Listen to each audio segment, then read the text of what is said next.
नमोऽस्तुते तप्तकाञ्चन गौराङ्गी राधे वृन्दावनेश्वरी वृषभानुसुते देवी प्रणमामि हरिप्रिये वाञ्छाकल्पतरुभ्यश्च कृपा सिन्धुभ्य एव च पतितानां पावनेभ्यो वैष्णवेभ्यो नमो नमः।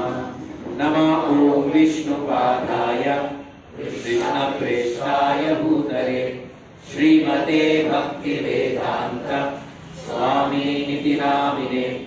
नमस्ते सारस्वते देवे गौरवाणी प्रचारिणे निर्विशेष शून्यवादी पाश्चात्य देशकालिने। जय श्री कृष्ण चैतन्य प्रभो नित्यानंद श्री अद्वैता गदाधर श्रीवासादि गौर भक्तवृंद। हरे कृष्णा कृष्णा कृष्णा हरे हरे हरे राम राम राम हरे हरे।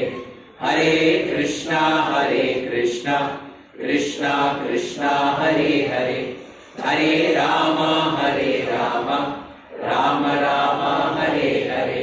हरे कृष्णा कृष्णा कृष्णा हरे हरे हरे राम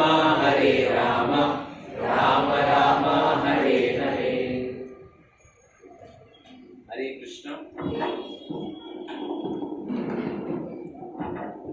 हरे कृष्ण। सभी भक्त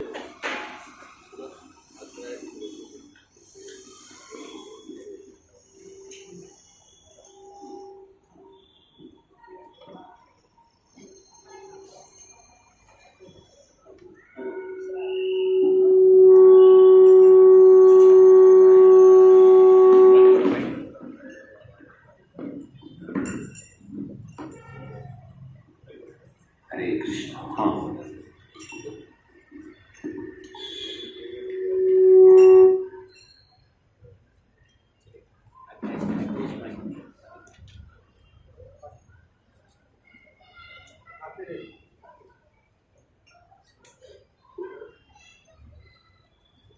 हरे कृष्ण। यस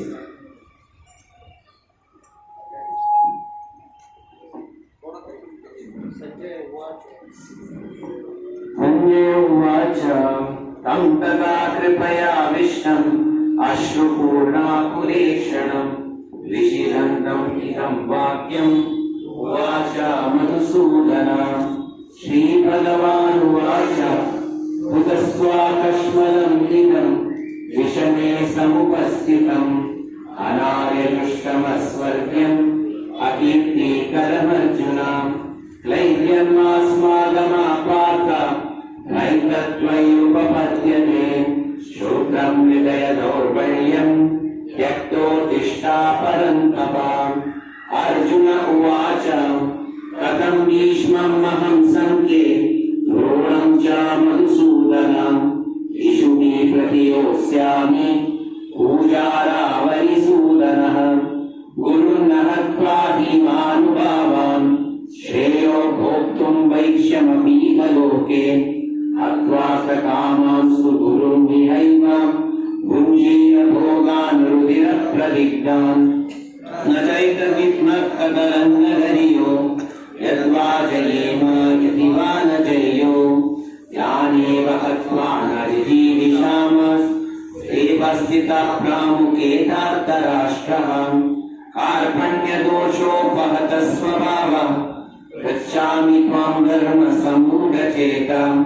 यश्रेयस्यान् निश्चितं ब्रूहि तन्मे शिष्यस्तेऽहं साधिमां त्वां प्रपन्नम्। न हि प्रपश्यामि ममात्मबुद्ध्य यच्चोकमुच्चोषणमिन्द्रियाणाम्। अवाप्य भूमौ असपत्नवृद्धम् राज्यं सुराणाम् अभिचाधिपत्यम्।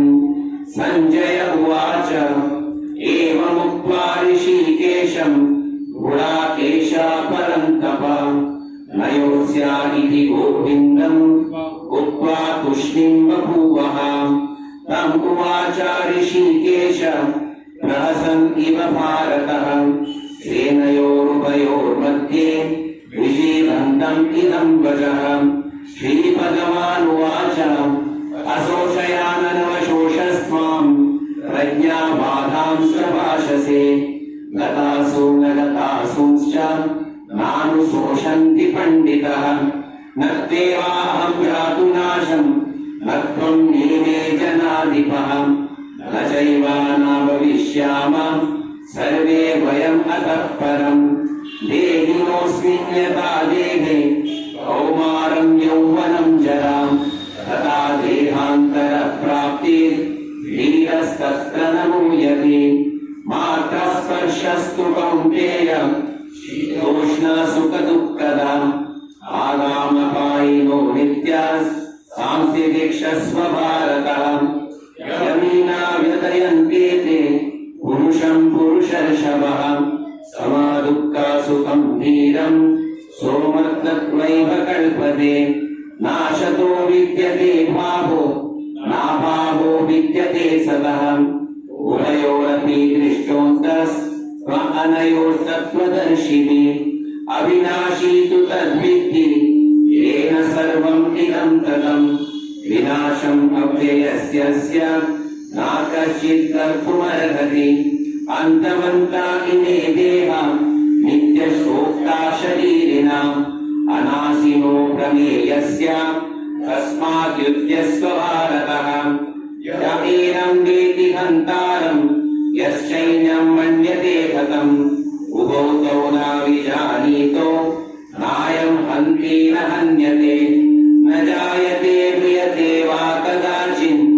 नायं भूत्वा भवितवा न भूयः अजो नित्यशाश्वतोऽयं पुराणो न हन्यते हन्यमाने शरीरे वेदाविनाशिनं नित्यं यायेनम् अजमव्ययम् कथं स पुरुषः पार्थ कां घातयति हन्तिकम् वासांसि जीर्णानि यथा विहाय नवानि गृह्णन्ति नरोपराणि तथा शरीराणि विहाय जीर्णानि अन्यानि संयाति नवानि देहि नैनं छिन्दन्ति शस्त्राणि नैनं दहति पावका नाचैनं भेदयन्त्यापो नाशोषयति मारुतः अचिन्त्योऽयं मदायोऽयम् अक्लेद्यो शोष्य एव च नित्यसर्वगतस्थानो अचलोऽयं सनातनः अव्यक्तोऽयम् अचिन्त्योऽयम्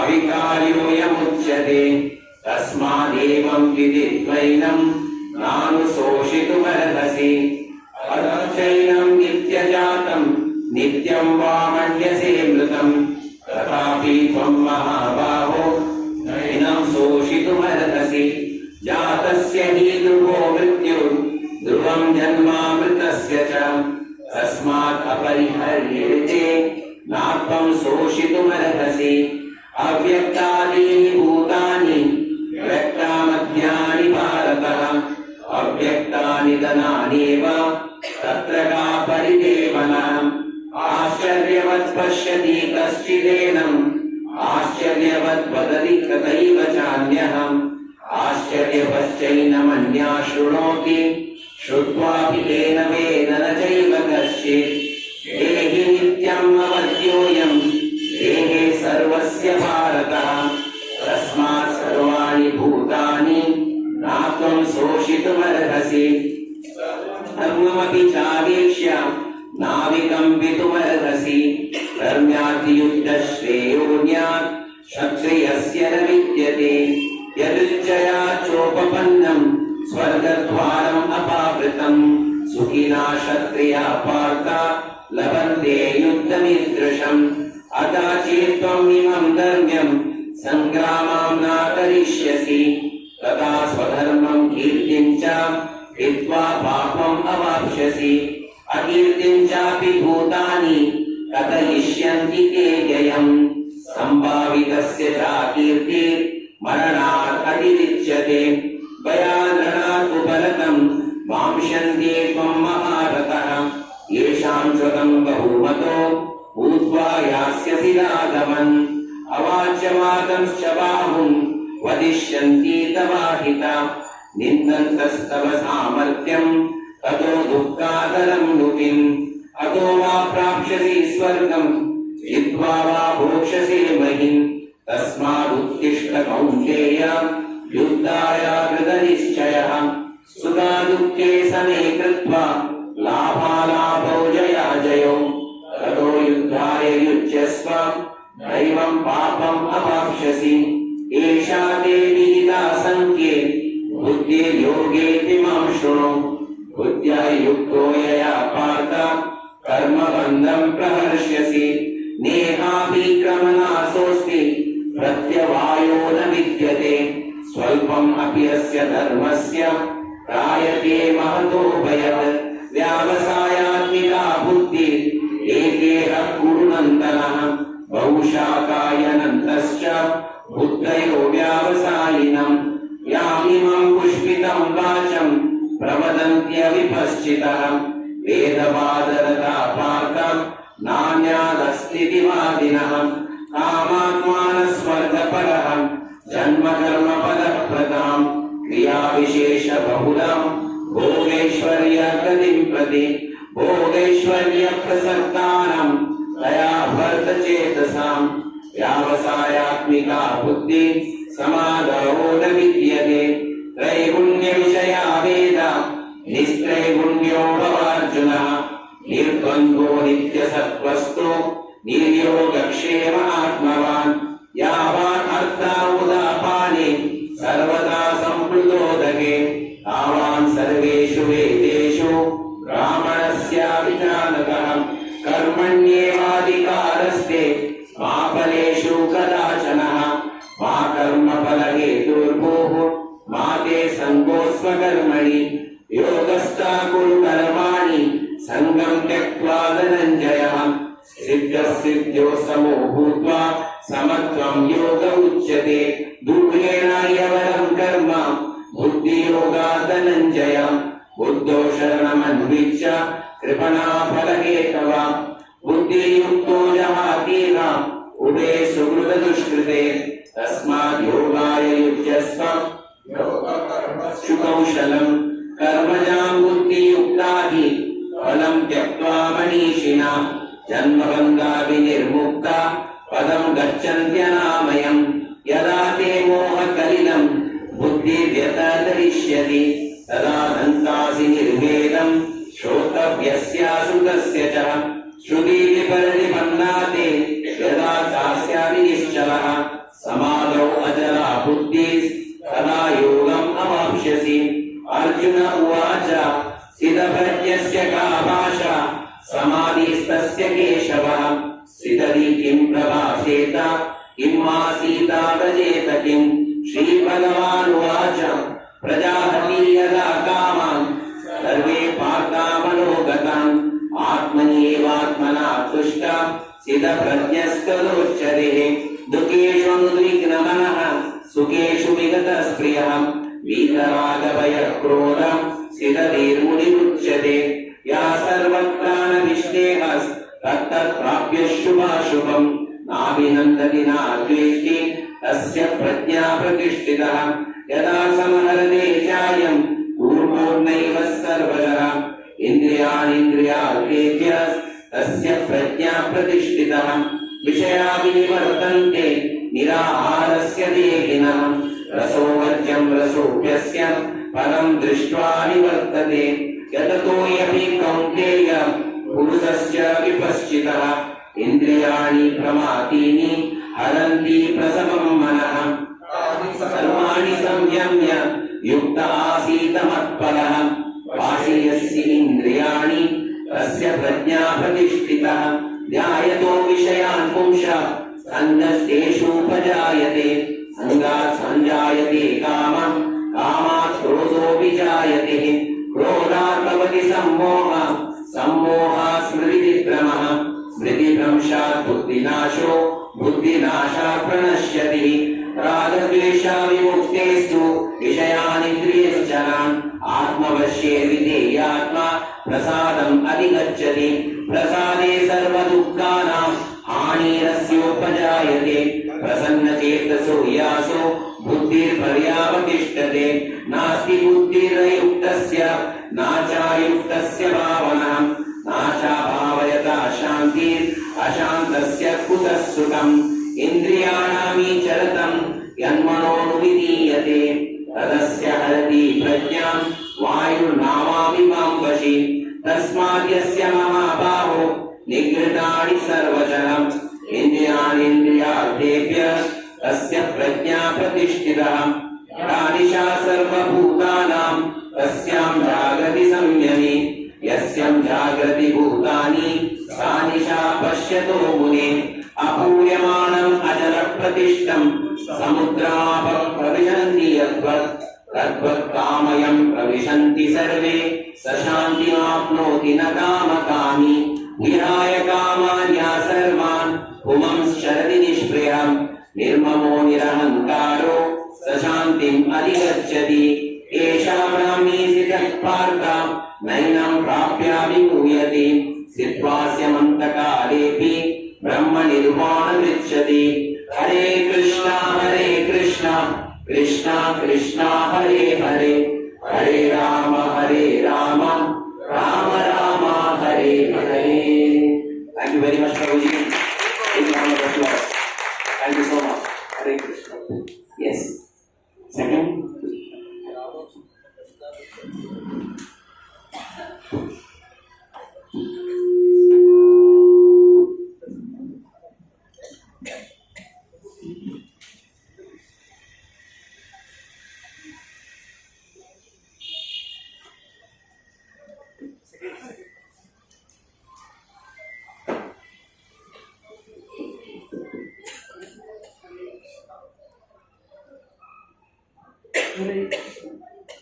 Hare Krishna, Hare Krishna, Hare Krishna, Hare Krishna,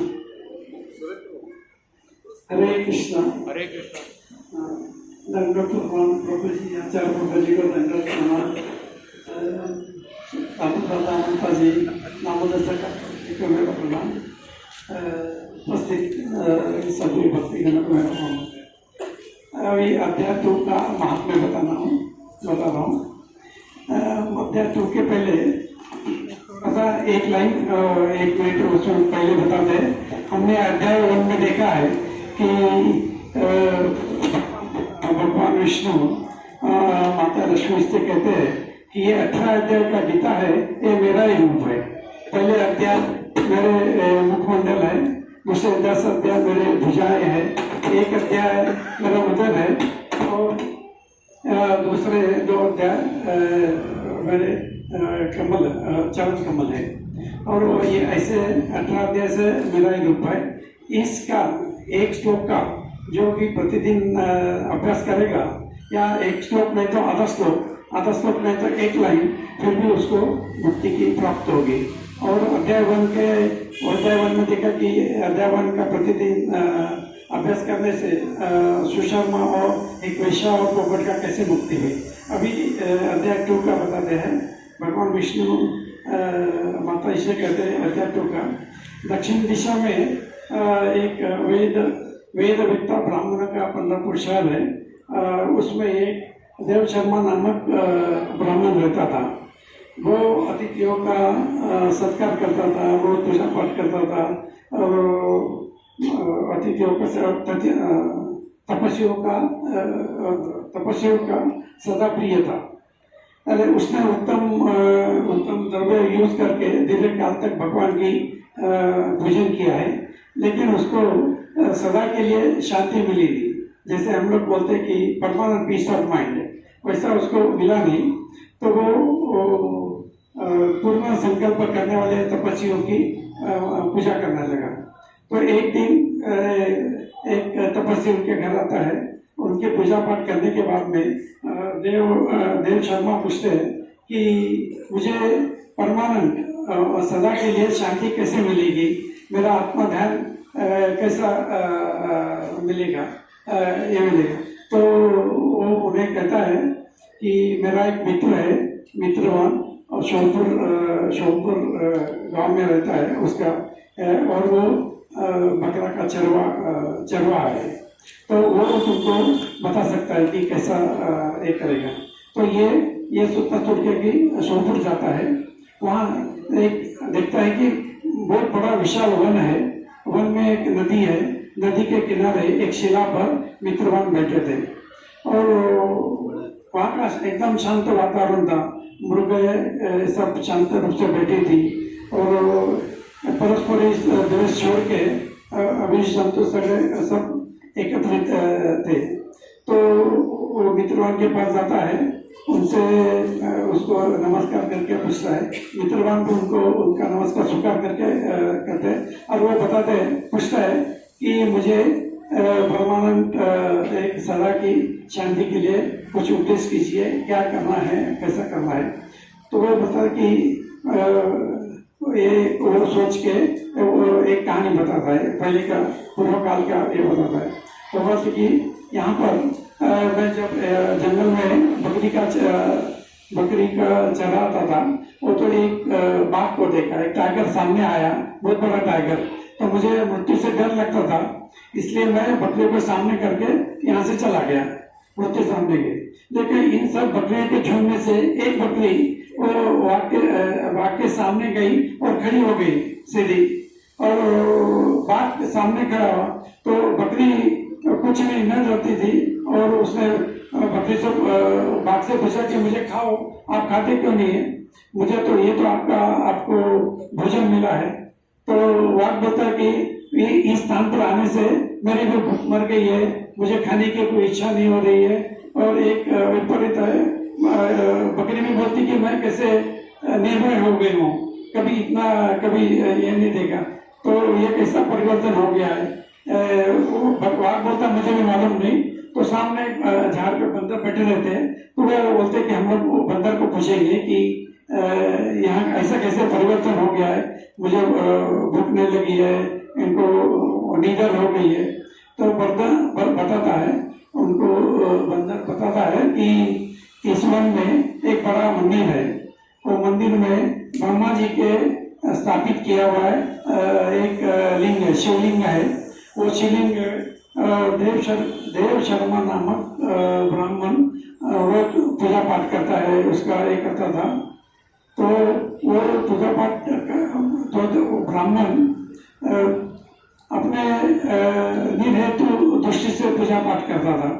तो वो ब्राह्मण से पूछता है, वो ब्राह्मण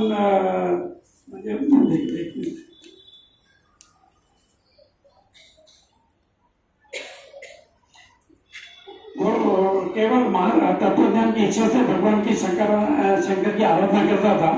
तो वो एक दिन एक महात्मा वहां पर आते हैं। तो वो महात्मा इसे कहता कि आज मेरी आराधना की पूरी इच्छा पूरी हो गई, आप जैसे महात्मा यहाँ पर आए हैं, तो मुझे एक सुकर्मा का मधुर वचन सुनकर महात्मा को बड़ी प्रसन्नता हुई। उन्होंने वहाँ के शिलान्यास में अध्याय 2 का दूसरा अध्याय लिख दिया पूरा, और शुक्रमा से कहा कि रोज तुम इस अध्याय 2 का अध्ययन करो और आपके मनोरथ पूर्ण हो जाएंगे, आपको मन को शांति मिलेगी। तो शुक्रमा रोज अध्याय 2 का अध्ययन करने लगा, रोज उनका पूजा पाठ पढ़ने लगा, ये करना। तो उसके मन शुद्ध हो गया और वो शुक्रमा जहाँ भी गया, जंगल में जहाँ गया, वो पूरा वातावरण शुद्ध हो गया, वातावरण ये हो गया। शुक्रमा माता आदेश में रोज गीता के अध्याय से करने लगा तो फिर भगवान इस तरह मंत्रवान आदेश के इसका पूजन किया, ब्रह्म का वापस इस तरह ये अपना देव कर्मा उनका सुना और वापस अपने इसमें आ गया, पुरंदरपुर आ गया और रोज अध्याय 2 का अध्ययन करने लगा। तो उसे उसका मन शुद्ध हो गया और उसे ब्रह्म ज्ञान में लीन होकर उसे मुक्ति मिलने का रास्ता उसका ये हो गया। हरे कृष्ण।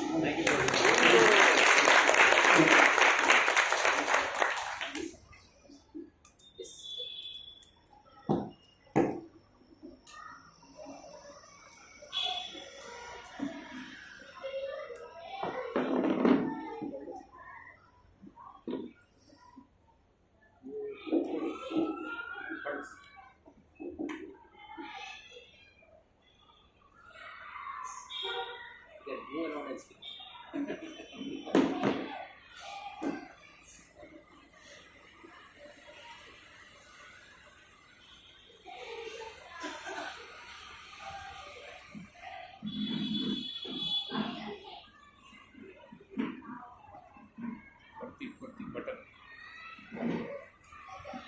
कृष्णा। श्रीनिवासाचार्य प्रभु और यहाँ पे उपस्थित सभी महानुभाव और सभी वरिष्ठ वैष्णव सबको मेरा दंडवत प्रणाम। एक्चुअली आज मुझे सुबह ही पता चला कि मुझे आज प्रेजेंट करना है, तो मुझे कोई एक वीक नहीं मिला या 2 वीक नहीं मिला तैयारी करने के लिए, और मेरा सैटरडे वर्किंग भी रहता है, तो मैंने बहुत जो भी समय मिला उसमें प्रयास किया है। मैं नोट्स में नहीं निकाल पाया, जो भी याद आएगा जैसे आएगा मैं आपके सामने उसको रखूंगा, और उसमें से कुछ भी सही होगा तो उसका पूरा श्रेय श्रीनिवास आचार्य जी को जाता है, और उसमें कुछ गलती रहेगी या कुछ मैं अपने मन का लगूंगा तो फिर मुझे कृपया क्षमा करना सभी लोग। और आज का दिन भी बहुत शुभ दिन है, एकादशी का दिन है, और ऐसे दिन में मुझे इमीडिएट सुबह फोन आया कि आपको आज का भगवद गीता के दूसरे अध्याय पे बोलना है, तो ये मेरे लिए बहुत बड़ा शुभ अवसर और मानते हो, बहुत भाग्यशाली मानते हो अपने आप को कि आप मुझे आपके सामने प्रस्तुत करने का मौका मिला है। तो जो सेकंड अध्याय में कुल मिला के 72 श्लोक है, और ये 72 श्लोक को हम 5 सेक्शंस में डिवाइड करेंगे। अगर तो अपने को उसको समझने में बहुत आसानी होगी। तो उसका जो पहला सेक्शन है वो श्लोक क्रमांक 1 से लेके 10 तक है, जिसमें अर्जुन की शरणागति होती है 10वें श्लोक तक। दूसरा जो उसका सेक्शन है, विभाग है, वो है 11 से लेके 30 तक, वो 20 श्लोक में ये 20 श्लोक है। तो इस 20 श्लोक में भगवान ने अर्जुन को ज्ञान दिया है, जैसे कि देह और देही, शरीर और शरीरी, आत्मा और शरीर और भगवान, और इन सबका एक दूसरे से क्या संबंध है, ये पूरा ज्ञान भगवान ने अर्जुन को 11 से लेके 30वें श्लोक में, इस 20 श्लोक में दिया है। इसके लिए इसको ज्ञान योग भी कह सकते हैं या सांख्य योग कहते हैं।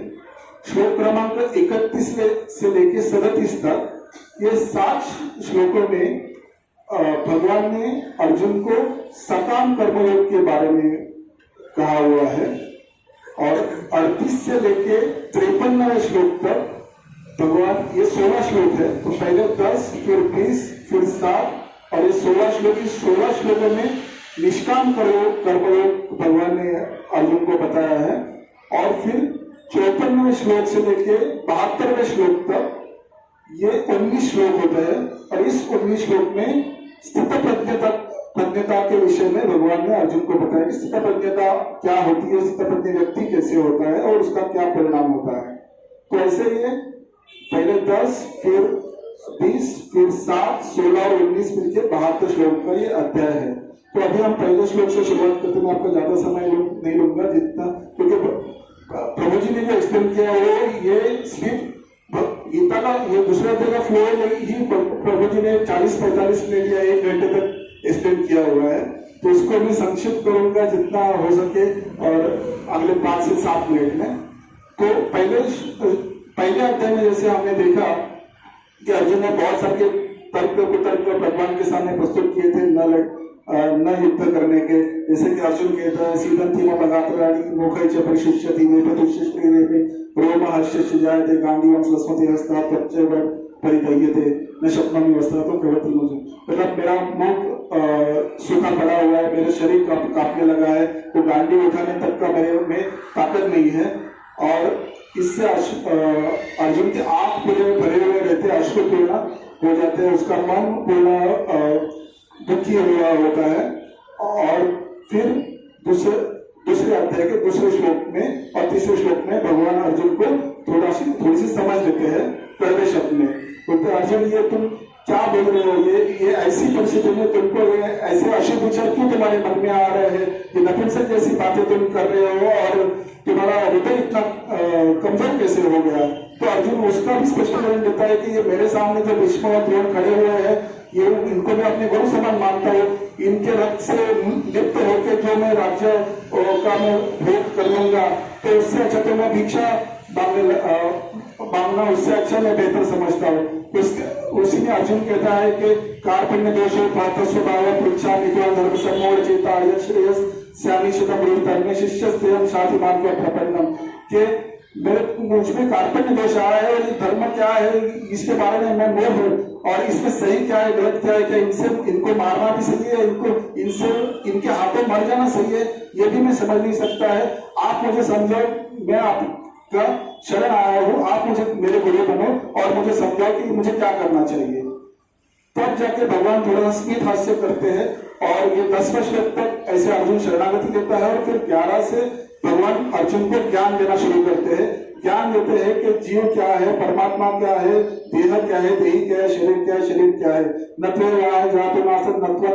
नेमा जनापतिया न चलो भविष्य सर्वे परम। हम सब ये सारे यही थे और यही रहेंगे, न ही कभी मरे थे न कभी मरने वाले। कोई आत्मा को कोई मार नहीं सकता और आत्मा कभी मर नहीं सकता।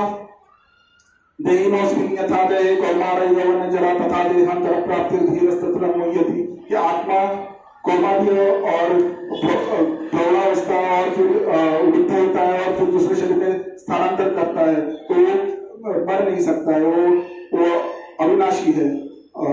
उसी में भगवान आगे ये भी कहते हैं कि मात्र स्पर्शास्त्र कंते शीतोष्ण सुख दुख का आगमा परिमोनित स्थान से दीक्षा।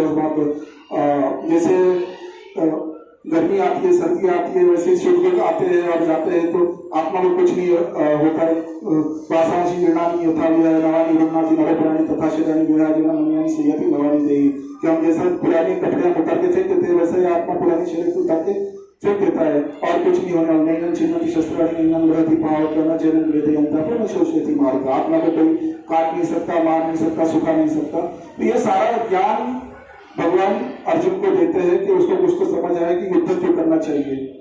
तो अभी इस ज्ञान के बाद भी अगर अर्जुन नहीं समझता है तो भगवान थोड़ा सा नीचे स्तर पर आके अर्जुन को सिखाने का कोशिश करते हैं। तो ये जो 31वें श्लोक से 37वें श्लोक तक जो है ये सकाम कर्मयोग जो है, मतलब क्या किया तो क्या हो सकता है, उसका परिणाम क्या है, तुमको क्यों लड़ना चाहिए। तुम नहीं लड़ोगे तो तुमको लोग कायर समझेंगे और तुम्हारे बारे में जो ना कहने वाली बातें वो सब कहेंगे। उससे तो अच्छा है कि लड़के मरो।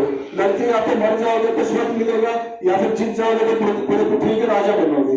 तो भगवान का उसका परिणाम रखते हैं एक्शन और उसका परिणाम अर्जुन के सामने रखते हैं। सकाम कर्मयोग के क्या फल मिल सकता है तुम्हारे कर्मों का। तो ये 37 श्लोक तक सकाम कर्मयोग में भगवान अर्जुन को बताते हैं। अकीर्तिं चापि भूतानि कथयिष्यन्ति देवानां सम्भावितस्य चापि मरणापति उच्यते वगैरह वगैरह। उसके बाद आता है निष्काम कर्मयोग। फिर भगवान बोलते हैं कि ठीक है, तू अर्जुन को तो पहले ही भगवान ने तो पहले ही कहा था मुझे ना तो पृथ्वी चाहिए, ना ये राज्य चाहिए, मैं तो भिक्षा मांगूंगा। तो भगवान ये जानते थे, तो भगवान ने उनको बोला कि ठीक है, तू बाकी सब भूल जा, तू मेरे लिए युद्ध कर। और व्यवसाय निकाह बोलती रहे कि हम बाकी सारी तू विषय के बारे में सोचना बंद कर, सिर्फ मेरे बारे में सोच और मैं कहता हूँ इसके लिए तू युद्ध कर। और इसी 38 से लेकर 53 श्लोक तक भगवान अलग अलग माध्यम के बाद से अर्जुन को निष्काम कर्म क्या होता है ये बताने की कोशिश करते हैं कि त्रैगुण्य विषयावेदा निस्त्रैगुण्य भवार्जुन निर्वल्य नित्य सत्य निर्योग क्षेम आत्मावान। कि वेदों में तो 3 गुण के कहा गया, तो इन 3 गुणों के भी परे हो जा और निर्गुण बन जा और तू खुद का क्या सही है, खुद को क्या सही है या क्या गलत है इसका भी तो सोच पा। तू जो मैं कह रहा हूँ उतना कर। उसी में आगे भगवान कहते हैं कि बुद्धि तो जहाज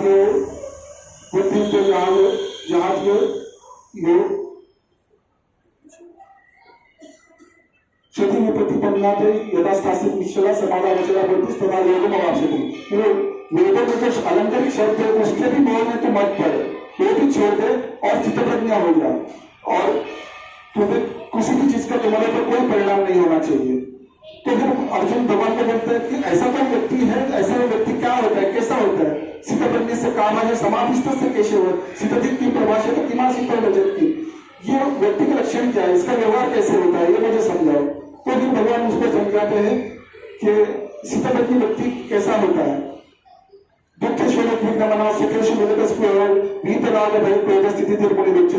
सीतापत्नी व्यक्ति के ऊपर ना दुख से विचलित होता है, न सुख से विचलित होता है, उसके ऊपर ना आसक्ति, ना राग, ना क्रोध, इसका कोई भी परिणाम नहीं होता। ये जो व्यक्ति होता है ये कछुआ जैसा उसके ऊपर अगर इंद्रिया के ऊपर अगर विषयों की का आक्रमण हो गए तो कछुआ जैसे अपने हाथ पैर अंदर ले लेता है, वैसा ही अपने इंद्रियों को ऊपर कंट्रोल कर लेता है। ये सीतापत्नी व्यक्ति होता है। यथा समाधि चावम कुर्मोगानी सर्वशा इंद्रियाणि प्रमादीनि हरा इंद्रियाणि प्रमादीनि हर प्रसन्न है। तो ऐसा ही सीतापत्नी व्यक्ति तानि सर्वाणि संयमी मुक्ता आसीत मत्पर वशे यस्य इंद्रियाणि तस्य प्रज्ञा प्रतिष्ठिता। इसके लिए तो ये सारी इंद्रियां वो मेरे ऊपर प्रतित्व आसक्ति कर, और इससे तो क्या होगा, तेरी जो बुद्धि है वो स्थिर हो जाएगी मेरे प्रति, क्योंकि जो अस्थिर व्यक्ति है उसको कभी शांति नहीं मिलती, और जिसको शांति नहीं मिलती उसको कभी सुख नहीं मिल सकता। नास्ति भावना को क्या भाव है शांति अशांत से कुछ सुखम आपने माना मछली प्रतिष्ठम समुद्र माप प्रवेशती तद्वत काम प्रवेशती शांति मापने दिन काम का भी। समुद्र में जैसे नदियां आती है और जुड़ती है, उससे समुद्र का पानी ना बढ़ता है ना कम होता है, वैसे ही तुम्हारे ऊपर सुख दुख आते रहेंगे, उससे तुम्हारी बुद्धि विचलित नहीं होनी चाहिए, मेरे प्रति स्थिर होनी चाहिए। और इसी श्लोक की 72वें श्लोक में भगवान फिर कहते हैं इसका जो सारा परिणाम है ऐसा ब्राह्मी स्थिति पार्थ नैना प्राप्त में बोलती स्थित्वा से मंत्र काल भी ब्रह्म निर्वाण बचती। अगर कोई इस तरह से ऐसा प्राप्ति स्थिति ऐसा ब्राह्मी स्थिति पार्थ, जब ब्रह्म स्थिति जो ऐसी इस तरह से प्राप्त करेगा, जब तारी सारी इंद्रियों से तू अगर इंद्रिय बुद्धि खत्म करेगा और अपना सारा ध्यान है मेरे चरणों में रखेगा, तो तुझे इसी जन्म में या स्थित्वासमंत काले भी तेरा ये जन्म अंत होने के बाद तू मुझे ही प्राप्त करेगा, तुझे मुक्ति मिलेगी। तो इस तरह से अगर हम स्थितप्रज्ञ से बन जाए और इंद्रिय तृप्ति से अगर हम दूर रहेंगे, इंद्रिय तृप्ति से नहीं करेंगे, तो क्या होगा, हमें निष्काम कर्मयोग जो है वो हमें समझ में आएगा। और जब निष्काम कर्मयोग हमको समझ में आएगा, निष्काम कर्मयोग की तरह हम लोग अपना जीवन व्यतीत करेंगे, तो सही में हमें ज्ञान योग का साक्षात्कार होगा। तो इसीलिए मैं आप सभी से ही आशीर्वाद चाहूंगा कि मेरा इंद्रिय तृप्ति से मैं हमेशा दूर रहूं और मेरा ध्यान हमेशा भगवान के चरणों में रहे, और इससे निष्काम कर्मयोग के राह पर मैं हमेशा चलता रहूं और भगवत प्राप्ति प्राप्त हो जाए। इतना आपका आशीर्वाद चाह के मैं अपनी वाणी को आराम देता हूँ। हरे Krishna.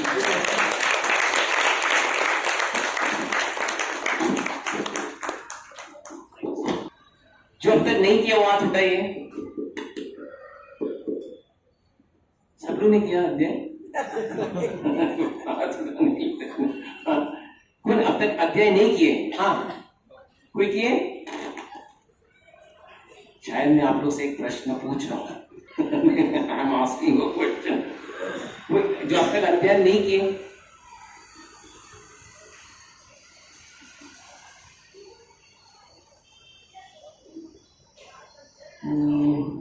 now I have to pick and select.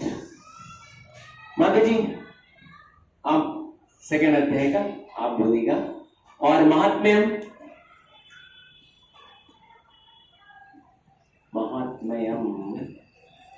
माता जी कैसे महात्म्य आप आपको, हाँ सेकंड अध्याय महात्म्य try not problem. Hare Krishna, thank you so much. Hare Krishna. आज हम कौन सा श्लोक है प्रभु जी? 2.15। Very good. भगवद गीता का दूसरा अध्याय का 15वां श्लोक है। उससे पहले प्रभु जी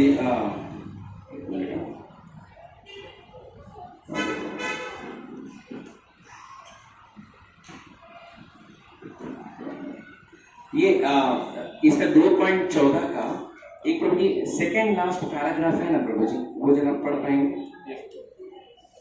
अर्जुन को दिन दो नामों से संबोधित नहीं, उससे ऊपर वाला हाँ, दो 3 sentences बिफोर उसके मई जून है ना प्रभु जी, मई जून। Similarly women who does not hesitate in the kitchen in the month of May and जून।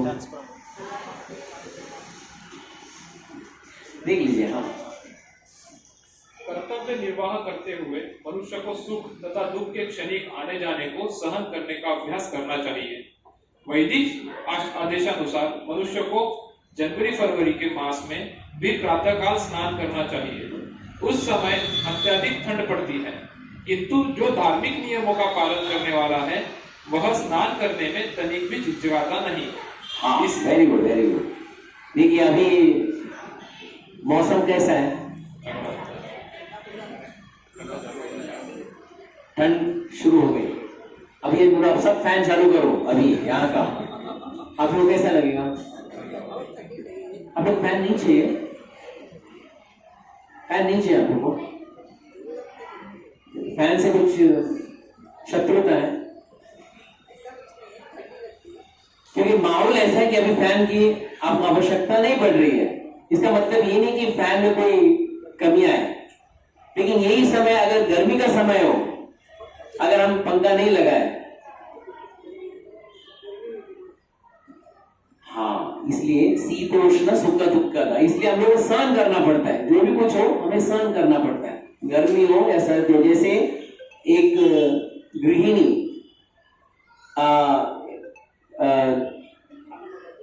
जब ग्रीष्म ऋतु के समय मई जून, उस समय किचन के अंदर जाकर वो जब सबके लिए, घर वालों के लिए, सबके लिए वो पदार्थ तैयार करते हैं, जितना भी गर्मी हो वो अपना काम से पीछे हटती नहीं है।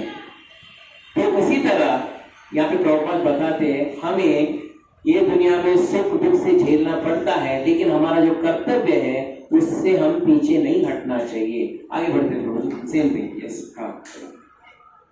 इसी प्रकार एक गृहिणी भीषण से भीषण गर्मी की ऋतु में भोजन पकाने में हिचकिचानी ही जलवायु संबंधी असुविधाएं होते हुए भी मनुष्य को अपना कर्तव्य निभाना होता है। इसी प्रकार युद्ध करना क्षत्रिय का धर्म है, अतः उसे अपने किसी मित्र या परिजन से युद्ध करना पड़े तो उसे अपने धर्म से विचलित नहीं होना चाहिए। मनुष्य को ज्ञान प्राप्त करने के लिए धर्म के विधि विधान पालन करने होते हैं, क्योंकि ज्ञान तथा भक्ति से ही मनुष्य अपने आप को माया के बंधन से छुड़ा सकता है। अर्जुन को दिन दो नामों से संबोधित किया गया है, वे भी महत्वपूर्ण है।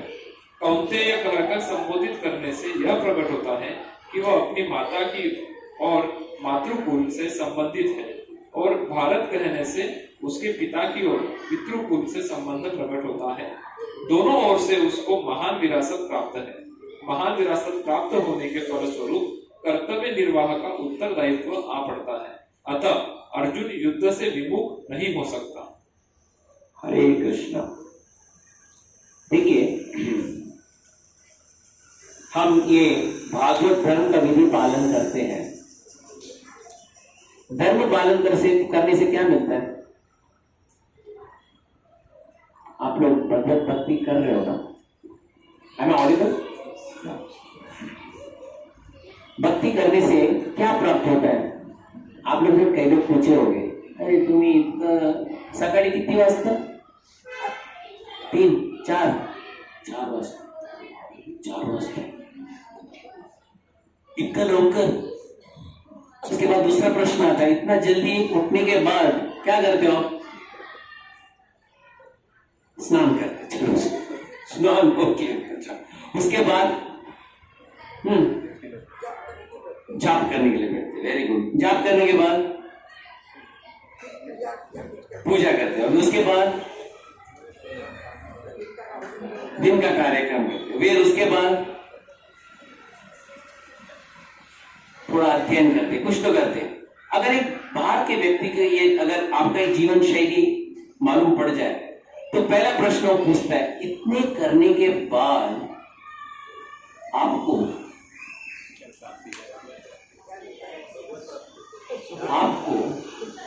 क्या मिलता मिळत आहे?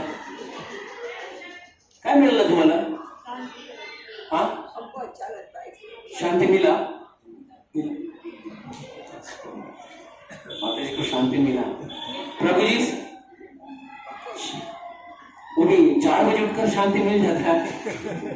हम लोग तो 10 बजे तक सोते हैं, फिर उठते हैं। ये प्रश्न बहुत स्वाभाविक है। क्या मिला था तुम्हाला? कुछ मिला आप लोग को? कुछ मिला आप लोग को? सेटिस्फैक्शन मिला, शांति मिला।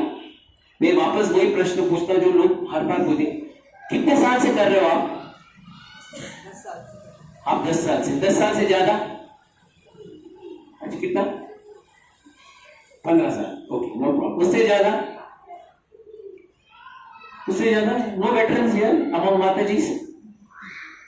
वेटरन्स कितना? 20 साल, 20, 25, 30 साल, 30 साल। Okay, very good. प्रभु जी यहाँ पे वेटरन्स कितना? 25 साल, 30 साल।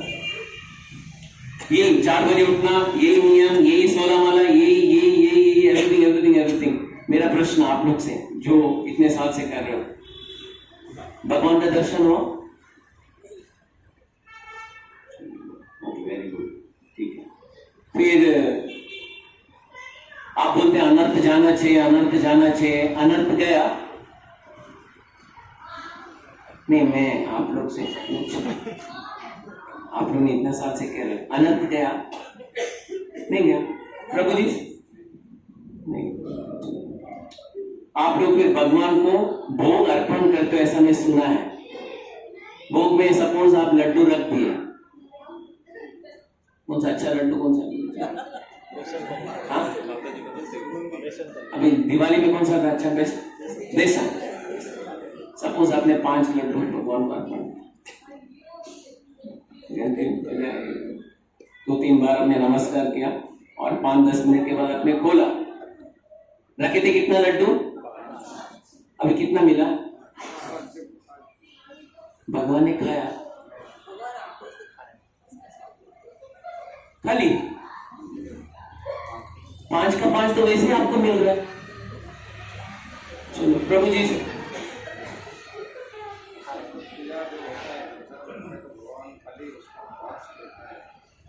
मैं वही पूछ रहा हूं, यानी आप लोग सब जो कर रहे हो, भक्ति का जो मार्ग का जो पालन कर रहे हो, ये सही में कोई अंधविश्वास तो नहीं है?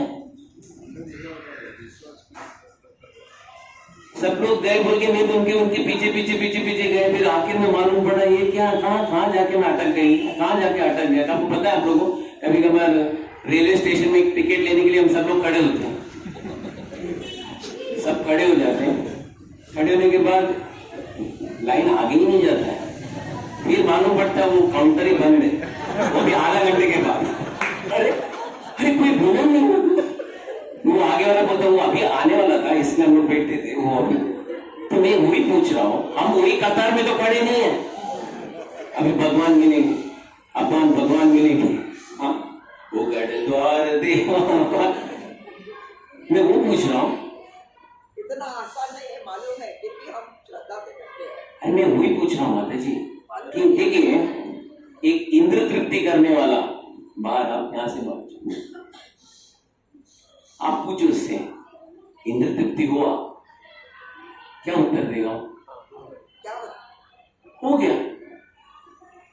अगर मैं यहाँ पे प्रश्न पूछूं, भगत प्राप्ति हो गया? आई एम आस्किंग आपको।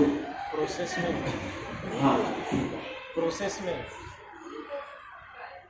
उसको तो जैसे फट करके 500 रुपए का नोट दिया, उसको इंद्र तृप्ति टपाटप मिल जाता है। वो बॉटल हो या सिगरेट हो या कुछ भी हो, उसका टप मिल जाता है। यहाँ पे 4 बजे उठकर भी, 16 माला जाप करने के बाद भी, हाँ 4 नियमों का पालन करने के बाद भी, मंदिर में जाने के बाद भी भगवान का ना दर्शन है, ना यहाँ पे अनर्थ की निवृत्ति है। तो मेरा प्रश्न ये भी कोई अंधविश्वास का तो खेल नहीं है? या इस्कॉन वालों ने एक अच्छे से एक नींबू घुमा दिया और सब लोग इसके पीछे पीछे दौड़ते गए? I am asking this. हाँ, हाँ, उसको हम फॉलो कर रहे हैं। हाँ, बहुत अच्छी बात बोला आपने। इसलिए भगवान को देखा है, इसलिए हम उसका फॉलो कर रहे हैं। तो क्या पता मुझे लास्ट में मालूम पड़ा मैंने ऐसे ही झूठ बोला है, तो तुम लोग मेरे पीछे आए, मुझे क्या मालूम था तुम इतने लोग मेरे पीछे पड़ेंगे। ऐसा तो नहीं हुआ। जो स्टेज पे गए हाँ। तो झूठ नहीं बोले। जो वो स्टेज पे गए, लेकिन हमें वो साक्षात्कार नहीं हुआ है ना। आपको साक्षात्कार हुआ, वो जो व्यक्ति को हुआ, लेकिन हमें नहीं हुआ है ना। यही प्रश्न अभी यहाँ पे प्रभु यहाँ पे बताते हैं, भगवान बताते हैं, हम भक्ति क्यों करते हैं इसका ज्ञान हमें मालूम होना चाहिए। हम भक्ति इसलिए करते हैं, हमें अच्छा लगता है इसलिए हम नहीं करते हैं।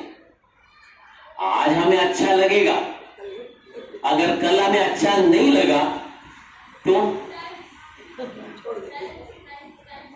ये हरे कृष्ण भी नहीं चाहिए, इस्कॉन भी नहीं। मुझे पता है एक फैमिली आया था इस्कॉन मंदिर में, राधा गोपीनाथ मंदिर में। सब लोग सुबह ऐसे 4 बजे मंगल आरती सब है। अब हम लोग ऐसे लगता अभी इनिशिएशन का लिस्ट में आ जाएगा उनका नाम। फिर थोड़ा क्या हो मालूम पड़े, बच्चों स्टडीज में पीछे चले गए, बच्चों का रैंक थोड़ा कम आ गया। लगता है एक 5 हफ्ते के बाद मंदिर में आना ही बंद कर दिए। हम लोग मंदिर में आने के बाद बच्चों का रैंक कम हो गया, पीछे चला गया, हम लोग भक्ति में नहीं आए तो अच्छा है।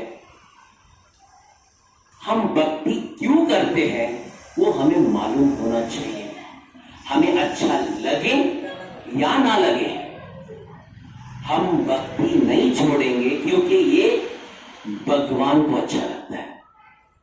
हम जो भी ये कार्य करते हैं ये भगवान के श्रीमद् भगवत गीता में आधारित है।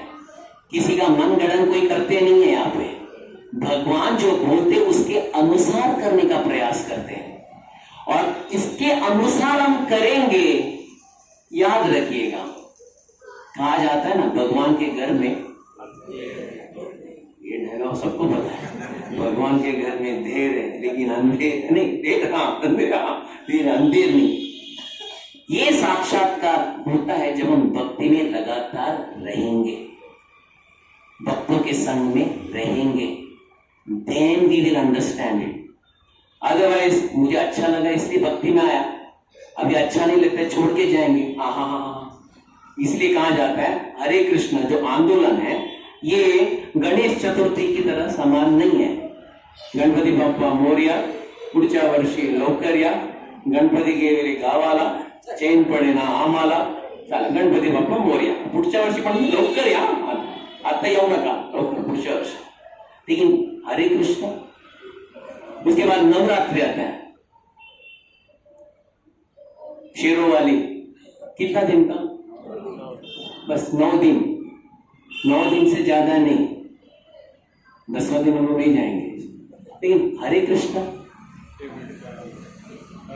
ये कितना दिन का व्रत, सब लोग ये आपका ये कितना दिन का व्रत है, सब लोग सोचते हैं आप नॉनवेज नहीं खाते, ये नहीं खाते, लोग व्रत रहता है ना ऐसा, ट्यूसडे नॉनवेज, वेडनेसडे नॉनवेज, ऐसा आप लोग नॉनवेज भी नहीं, ये भी नहीं करते। आप कितना दिन का व्रत है, मेरा आप लोग से प्रश्न, कितना दिन का व्रत है? हमेशा के लिए, हमेशा के लिए ये व्रत हमेशा का है, जब तक ये श्वास है तब तक का ये व्रत है। ये कमाल है, ऐसा भी कोई व्रत रहता है? हम लोग थोड़ा तो एक ब्रेक टाइम तो मिलते हैं, यहाँ पे ब्रेक टाइम भी नहीं, ऐसे करते जाओ करते जाओ। ये भगवान को अच्छा, सततम कीर्तयन्तो माम, ये हमारे इंद्र तृप्ति के लिए नहीं है, ये भगवान के लिए, भगवान के संतुष्टि के लिए हम भोग लगाते। हमें भले दिखता नहीं होगा कि भगवान खाए क्या नहीं खाए, लेकिन भगवान के शब्दों में विश्वास होके हम वो भोग लगाते हैं भगवान को। भगवान के शब्दों में विश्वास होकर हम भगवान का नाम लेते हैं, भगवान के शब्दों में विश्वास होकर हम भक्तों का संग करते हैं। और एक याद रखिएगा, भगवान हमें कभी धोखा नहीं देंगे।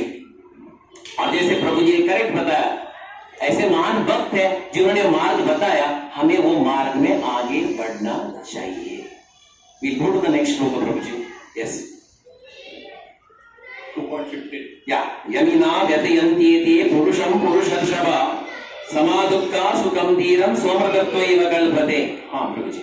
हे पुरुष श्रेष्ठ अर्जुन, जो पुरुष सुख तथा दुख में विचलित नहीं होता और इन दोनों के समभाव रखता है, वह निश्चित रूप से मुक्ति के योग्य है। अब वापस तो मुझे बताइए प्रभु जी, जो पुरुष सुख तथा दुख में विचलित नहीं होता, एक मिनट, जो व्यक्ति सुख और दुख में विचलित नहीं होता और आगे और इन दोनों में समभाव रखता है, जो समभाव रखता है, हाँ, वह निश्चित रूप से मुक्ति के योग्य है। हाँ, तात्पर्य, जो व्यक्ति सुख और दुख में विचलित नहीं होता, मेरा आपसे एक प्रश्न है, दुख में तो सब लोग विचलित हो ही जाते हैं, मेरा प्रश्न ये है, सुख में कौन विचलित होता है? हाँ, इसको happy and is got told him, she got mad. Out of happiness. अच्छा, एकदम झटके से सुख आया और एकदम के, हाँ हाँ हाँ, अभी 1-2 महीना पहले यूपीएससी का रिजल्ट निकला था। हाँ, तो उसमें कोई आईएएस ऑफिसर बन गए थे, तो उसके पिताजी ने कार्यक्रम रखा था। हाँ। और उसमें वो हार्ट अटैक से अच्छा वो, हर्षोल्लित हो गए। अच्छा sudden out of shock even, okay, खुशी से आओ। कुछ ही था। सुखम सुखम धीरम समा दुखम सुखम धीरम सोमर्तत्व गणपते। देखिए, दुख में तो विचलित होते हैं, लेकिन लोग ज्यादातर क्या चाहते हैं, this is one of the 2 cases ऐसा आता है, लोग क्या किसकी अभिलाषा ज्यादा करते हैं, दुख का अभिलाषा करते हैं कि सुख का अभिलाषा करते हैं? सुख का अभिलाषा करते हैं कि दुख का अभिलाषा करते हैं? Very nice, very good. मैं एक उदाहरण देता हूं, अभी आप लोग बताना चाहिए। मैं विश्राम कर रहा हूं उदाहरण के लिए, और विश्राम करते हुए नींद अच्छे से लग गई और एक सपना आ गया। एक सपने में श्रीनिवास आचार्य संपूर्ण भूमंडल का राजा बन गया, सब लोग सैल्यूट मार रहे हैं। और दूसरे सपने में श्रीनिवास आचार्य वर्ली के गटर में गिर गया है और सभी जो सुअर डुक्कर सब उन आसपास मंडरा रहे हैं। मैं आप लोग से प्रश्न पूछता हूं, ये दोनों सपने से अच्छा सपना कौन सा? आपने सपना सुना ना? पहले वाला अच्छा था, किसमें? पहले वाला बहुत अच्छा है। आप लोग बोले सपने में कौन सा सपना अच्छा था? फर्स्ट वन अच्छा। प्रभु जी, आप सपना सुने ना, मैं वापस मेरा कौन सा सपना था आप लोगों को बताओ, मैं वो पूछो। हाँ, 2 सपने में से कौन सा सपना अच्छा सपना था? दूसरे में आँख खुल नहीं, जाएगी। प्रभु जी, प्रभु जी, दूसरे में आँख खुल जाएगी। दूसरे में आँख खुल जाए। I am saying compare the 2, the best sapna is which is the best sapna? First one condition होती है, सबसे पहला अच्छा सही में पहला वाला, सुख दे रहा था। अच्छा सेकेंड वन, सही में सेकेंड वन, पहला one second one, first one second one. Srila Prabhupada बोलते हैं हमारा सुख और दुख एक सपने के समान है। अच्छा सपना कौन सा है? सपना है। सपने में अच्छा कौन सा, बुरा कौन सा? आप समझे मेरी बात को? मैं सपना, अच्छा सपना, मैं राजा बन गया, अभी नींद भूल गई, अगर वापस आंख बंद करके सो भी गया, वो सपना आएगा? तो अच्छा सपना कौन सा है या बुरा सपना कौन सा है? ये हमारा भ्रम है कि हम समझते वो अच्छा है वो बुरा है। अभी याद है, एक व्यक्ति पाश्चात्य देश से आए, उनको बोला कि वृंदावन जाओ, Vrindavan, you should go to Vrindavan. तो वृंदावन वो फ्लाइट पकड़े, दिल्ली से कार पकड़े, कार से सीधा के वृंदावन है। वृंदावन में आए और बाहर उतरे, बाहर निकल के पहला उनका स्पर्श जो है एकदम गौ माता के गोबर के अंदर ही गया।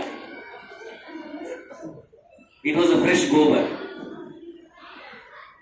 तो वो पैर बांधने लगे, व्हाट इज दिस? सीधा गाड़ी में बैठ गए और बोले वापस दिल्ली लेके जाओ। एयरपोर्ट में, एयरपोर्ट से फ्लाइट पकड़ सीधा वापस वृंदावन बराबर में। क्यों? एक्सपीरियंस, गोबर का एक्सपीरियंस। और बाद में भक्त लोग ने पूछा क्यों, क्या प्रॉब्लम क्या था? बोले अगर सूखा रहता तो एक प्रॉब्लम नहीं था, ये गिल्ला था ना, इसलिए वापस रिटर्न होके गया। भौतिक दुनिया में सुख और दुख उसके साथ ही हम तुलना करते हैं। हमारे हिसाब से सुख बोले तो सूखा हुआ गोबर जिससे बास नहीं मारता है, और दुख बोले तो गिल्ला है वही। यमिना व्यतयन्त्येते पुरुषं पुरुषर्षभ समादुक्कम सुखम धीरम सोमृतत्व एव कल्पते। जो इसको परे करता है, पार करता है, वो मेरे पास आता है। अर्जुन सुख और दुख दोनों को पार कर लेता है, वो मेरे पास आता है। उदाहरण के लिए ये बहुत अच्छे कवि थे, वो बोलते हैं भगवान से, दुख में ना हार मानो, सुख में तुझे न भूलो, ऐसी असीम कृपा भरते मेरे अधीर मन में। कभी दुख आता है, हमारे अपेक्षा के अनुसार विपरीत कुछ आ जाता है, हम भगवान को भूल जाते हैं। दुख में ना हार मानो, सुख में तुझे न भूलो। और जब ज्यादा सुख आता है क्या होता है? भक्ति अच्छे से कर सकते हैं, सब कुछ एकदम, all the facilities are there, everything is there, button में आपको सब कुछ आता है, सब कुछ आता है, अच्छे से जाप कर सकते हैं। मुझे अभी भी याद है, एक भक्त ये लेफ्ट भक्ति में नहीं होता, वो बोले, मैं बोला आप भक्ति में आ जाओ प्रभु जी। प्रभु जी मेरा सिर्फ 2 साल का सर्विस बाकी है, आप सर्विस एक बार होने दो, पेंशन मंथली पेंशन आ जाएगा, फिर आप लोग के साथ 24/7। जैसा वो रिटायर हो गए, टाइम ही टाइम था, तो ज्यादा टाइम रहता है और उसका समय का सदुपयोग करने नहीं आता है। आजकल समय का सदुपयोग बोले या दुरुपयोग कैसा करते लोग? आप बस रील देखते जाओ, समय पता ही नहीं पड़ता, 1 घंटे से 5 घंटा चला कैसा गया। ये करते करते करते हमें मालूम नहीं पड़ता कि how we are passing our time. इसलिए वो व्यक्ति रिटायर हो गए, समय बहुत था, लेकिन समय का सदुपयोग करना उन्हें नहीं आता है। दैट इज द रीजन भगवान यहाँ क्या बताते हैं, जो सुख में वो दुख में समान परिस्थिति रखता है, क्योंकि वो भी एक सपना है, ये भी एक सपना है, और मेरी और अग्रसर होके आता है, वो मेरे पास मेरे पास आता है।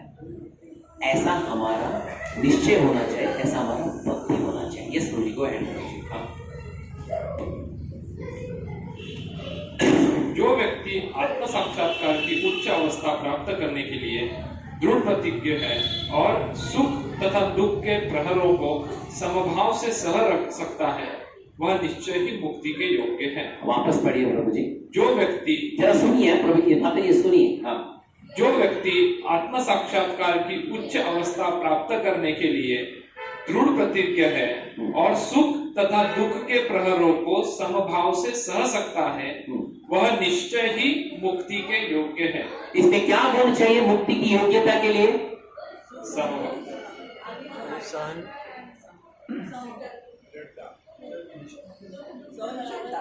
सहनशीलता। ये वापस पीडिएफ पढ़िए प्रभु जी। हाँ।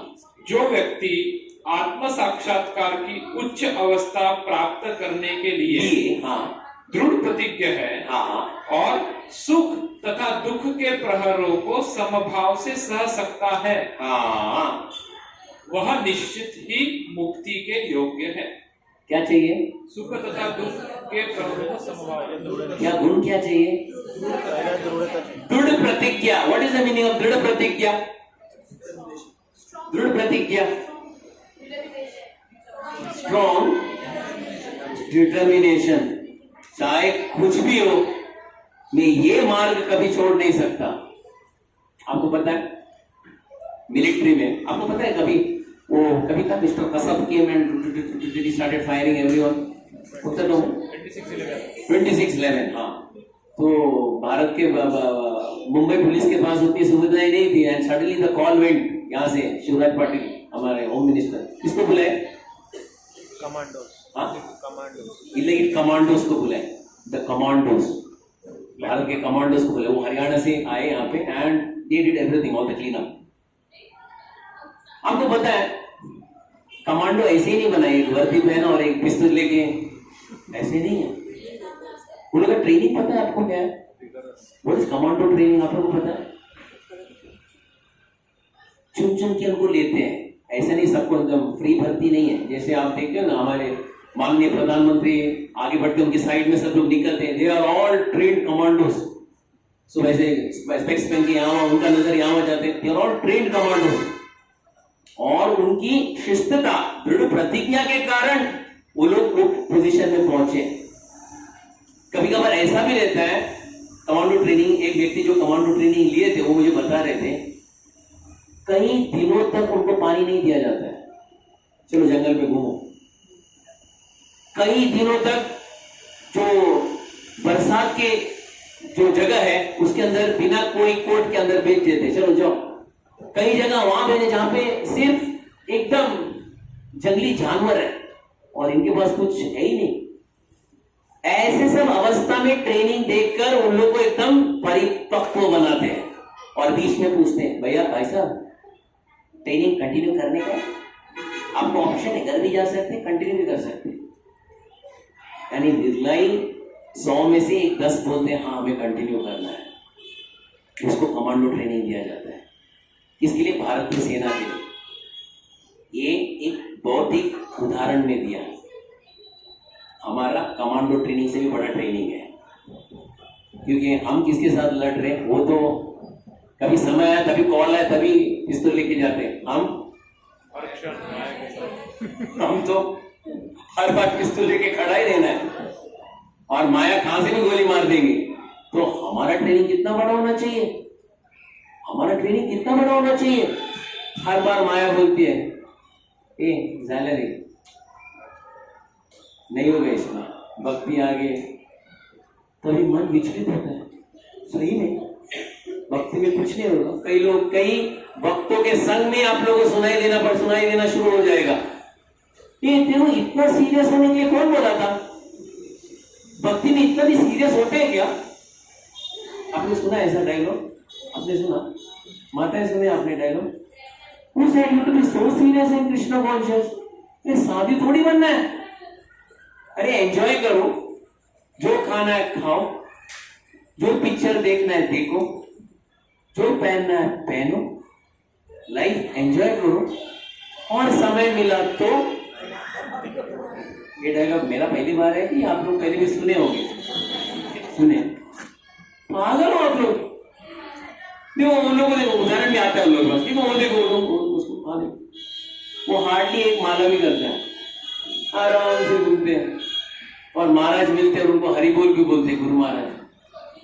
और तुम यहाँ पे सब इंद्रियों को ताला डाल के बैठे हो कमांडो की तरह, महाराज को तेरा नाम भी नहीं जानते। क्या enjoy life, live king size, और समय मिला तो भक्ति करो। जैसे एक भेलपुरी बना दिया और उसमें जो चटपटा आना है तो उसमें एक नींबू निचोड़ दिया, तो नींबू निचोड़ना बोले तो हरे कृष्णा, बाकी सब एंजॉय। ये सुनकर आपकी दृढ़ प्रतिज्ञा में चोट लगेगा या नहीं लगेगा? हाँ लगेगा, जरूर लगेगा। हम बोलेंगे सही में है, मैं ही एक साधु की तरह बर्ताव कर रहा था, बाकी सब एवरीवन इज एंजॉयिंग, मैं ही यहाँ पे क्या कर रहा हूं? हाँ कोई भी कुछ भी बोले, भक्ति भक्ति है। दृढ़ प्रतिज्ञा से भक्ति, वो कौन बोल रहे हैं? प्रभुपाद बोल रहे हैं। और ये दृढ़ प्रतिज्ञा से हम भक्ति करेंगे, लक्ष्य एक ही है, वो हासिल करना ही है, चाहे कुछ भी क्यों ना हो, उसको भगवान मिलते हैं। कई लोग को एक नाव में भी पाव रखते हैं और दूसरे नाव में भी पाव, फिर तीसरे भी रखते हैं, फिर चौथे भी रखते हैं, वो नदी पार करेंगे। भौतिक सुख भी चाहिए, आध्यात्मिक सुख भी चाहिए, फिर भौतिक भी चाहिए, फिर नाम और ख्याति भी चाहिए, फिर थोड़ा भगवान का नाम भी लेना चाहिए, एंड मिलेगा? नहीं मिलेगा, नहीं मिलेगा। उदाहरण के लिए ध्रुव महाराज, ध्रुव आपको पता है, ध्रुव महाराज फेमस स्टोरी। उम्र कितना था ध्रुव का? वो तपस्या के लिए बैठ गए। ध्रुव का तपस्या बोलो तो क्या तपस्या, कितने दिन में भगवान प्राप्त किए? 6 महीने। 6 महीने आते आते आते उतना आसान से भगवान ने ध्रुव कैसे आए, बड़ा ऐसा नहीं आया। बीच में कई देव देवताओं ने समझा कि अभी इसका परीक्षा लेना चाहिए, ये लड़के का परीक्षा, सही में वो भगवान के लिए इतना तपस्या कर रहा है कि और है। तो एक देवता आके उसके कान में बोला, ध्रुव तपस्या कर रहा है, ओम नमो भगवते वासुदेव, ध्रुव कुछ मतलब नहीं है ये करके, तेरे से पहले बहुत लोग ने किया था, वो निष्फल होके वापस घर चले गए थे, तू छोड़ दे, घर चले जा। मन बोलता है कि नहीं? बोलता है कि नहीं? नहीं बोलता है। माताएं बोलते हैं कि नहीं बोलते हैं? इसमें भगवान प्राप्त नहीं होने वाले, कुछ होने वाला नहीं है, भगवान प्राप्त नहीं होने वाले। ध्रुव वापस अटल विश्वास से एकदम दृढ़ प्रतिज्ञा से बैठ गया। दूसरा देव देवता के बोलने लगे, ध्रुव अभी भाग जा, एक शेर आने वाला है। और एक देवता शेर का रूप धारण भी करे और धारण भी शुरू कर दिया। ध्रुव गिर से भी वहां से भी तस से मस नहीं हुआ, वहीं पे बैठा रहा। दूसरा एक अजगर का रूप धारण किया, वो ध्रुव को निगलना शुरू कर दिया। ध्रुव वापस भी टस से मस नहीं हुआ, वहीं पे बैठा रहा। इतना सब तपस्या करने के बाद 6ठे महीने में कौन आता है? प्राकट्य किसका होता है? भगवान नारायण। वैसे ही हमारा जीवन में भी ऐसे ही है, बहुत कुछ सुनाई देगा, नहीं मिलेंगे भगवान, कुछ नहीं होता है। Be practical Prabhu, be practical Prabhu, be practical. ऐसा भगवान नहीं मिलते हैं, नो, वी आर प्रैक्टिकल। जैसा प्रभुपाद बोलते हैं, क्या तो वापस पढ़ेंगे प्रभु जी? हाँ, जो व्यक्ति आत्म साक्षात्कार की उच्च अवस्था प्राप्त करने के लिए दृढ़ प्रतिज्ञ है, दृढ़ प्रतिज्ञा है, हाँ, और सुख तथा दुख के प्रहरों को समभाव से सह सकता है, हाँ, समभाव से सह सकता है, वह निश्चय ही मुक्ति के योग्य है। वो निश्चय ही मुक्ति का योग्य है। इससे ये बात में हम लोग को विश्वास होना चाहिए। भले लोग कुछ भी कहे, मैं भगवान को नहीं छोड़ने वाला। उदाहरण के लिए श्रील प्रभुपाद, वो गृहस्थ थे, कितने बच्चे कितने थे? कितने थे कोई बता सकते हैं? 4, 5, 5। सभी अनुकूल थे, सभी अनुकूल थे उनके प्रति, सब अनुकूल थे। एक दिन वो घर में आए और पुस्तक रखे थे सब टेबल में, क्योंकि लिख रहे थे भगवत गीता, वो तभी गृहस्थ होके तभी लिख रहे थे। एक दिन वो देखे पुस्तक भी नहीं, कुछ भी नहीं। अपने अर्धांगिनी से पूछे, अरे मेरा पुस्तक था। वो बोले, आप तो पैसे देते नहीं, इसलिए इसे हम कहाँ पे भेजे? मिस्टर रत्ती मेटल मार्ट, उससे हमने चाय के पत्ती लेके आए। तो प्रॉपर ने ही प्रश्न पूछा, आपको चाय का पत्ती चाहिए कि आपका पति चाहिए? तो पत्नी ने एक ही बात बोल दी, पति को तो छोड़ सकती हूँ, चाय के पत्ती को नहीं छोड़ सकती। अरे तो क्या प्रॉपर वहीं पे बैठ के रोने लगे? अरे ये लोग भक्ति में नहीं आ रहे, अभी मैं क्या करूं, अब मैं क्या करूं? नो, वो आगे बढ़ना शुरू कर दिए। हम भक्ति में आगे नहीं बढ़ने का किसी के ऊपर दोष या आरोप नहीं दे सकते। उसके कारण ना मैं भक्ति में बढ़ नहीं रहा हूं, वो इनके कारण ना मैं भक्ति में बढ़ नहीं रहा हूं, उनके कारण ना भक्ति में बढ़ नहीं रहा हूं। उदाहरण के लिए हमारे उड़पी में इस्कॉन सेंटर, तो हमारे परम पूज्य जयप्रताका महाराज वहां पे आए, और उसमें क्या होता था, वो सेंटर में बहुत घमासान युद्ध होता था भक्तों के बीच में। तो जयप्रताका महाराज आए वहां पे बात करने के लिए, सब माहौल को ठंडा करने के लिए। तो ने सभी भक्तों से एक प्रश्न पूछा उन्होंने, मैं आप लोग से सबसे एक प्रश्न पूछ रहा हूं, परम पूज्य जयप्रताका महाराज, क्या आप अपना 16 माला कर रहे हो? तो उन्होंने बोला, महाराज माहौल अभी ठीक नहीं है, माहौल जैसा जैसा ठीक होगा हम लोग 16 माला करना शुरू कर देंगे। तभी परम पूज्य जयपताका महाराज ने बोला, एक याद रखना, ये भौतिक दुनिया में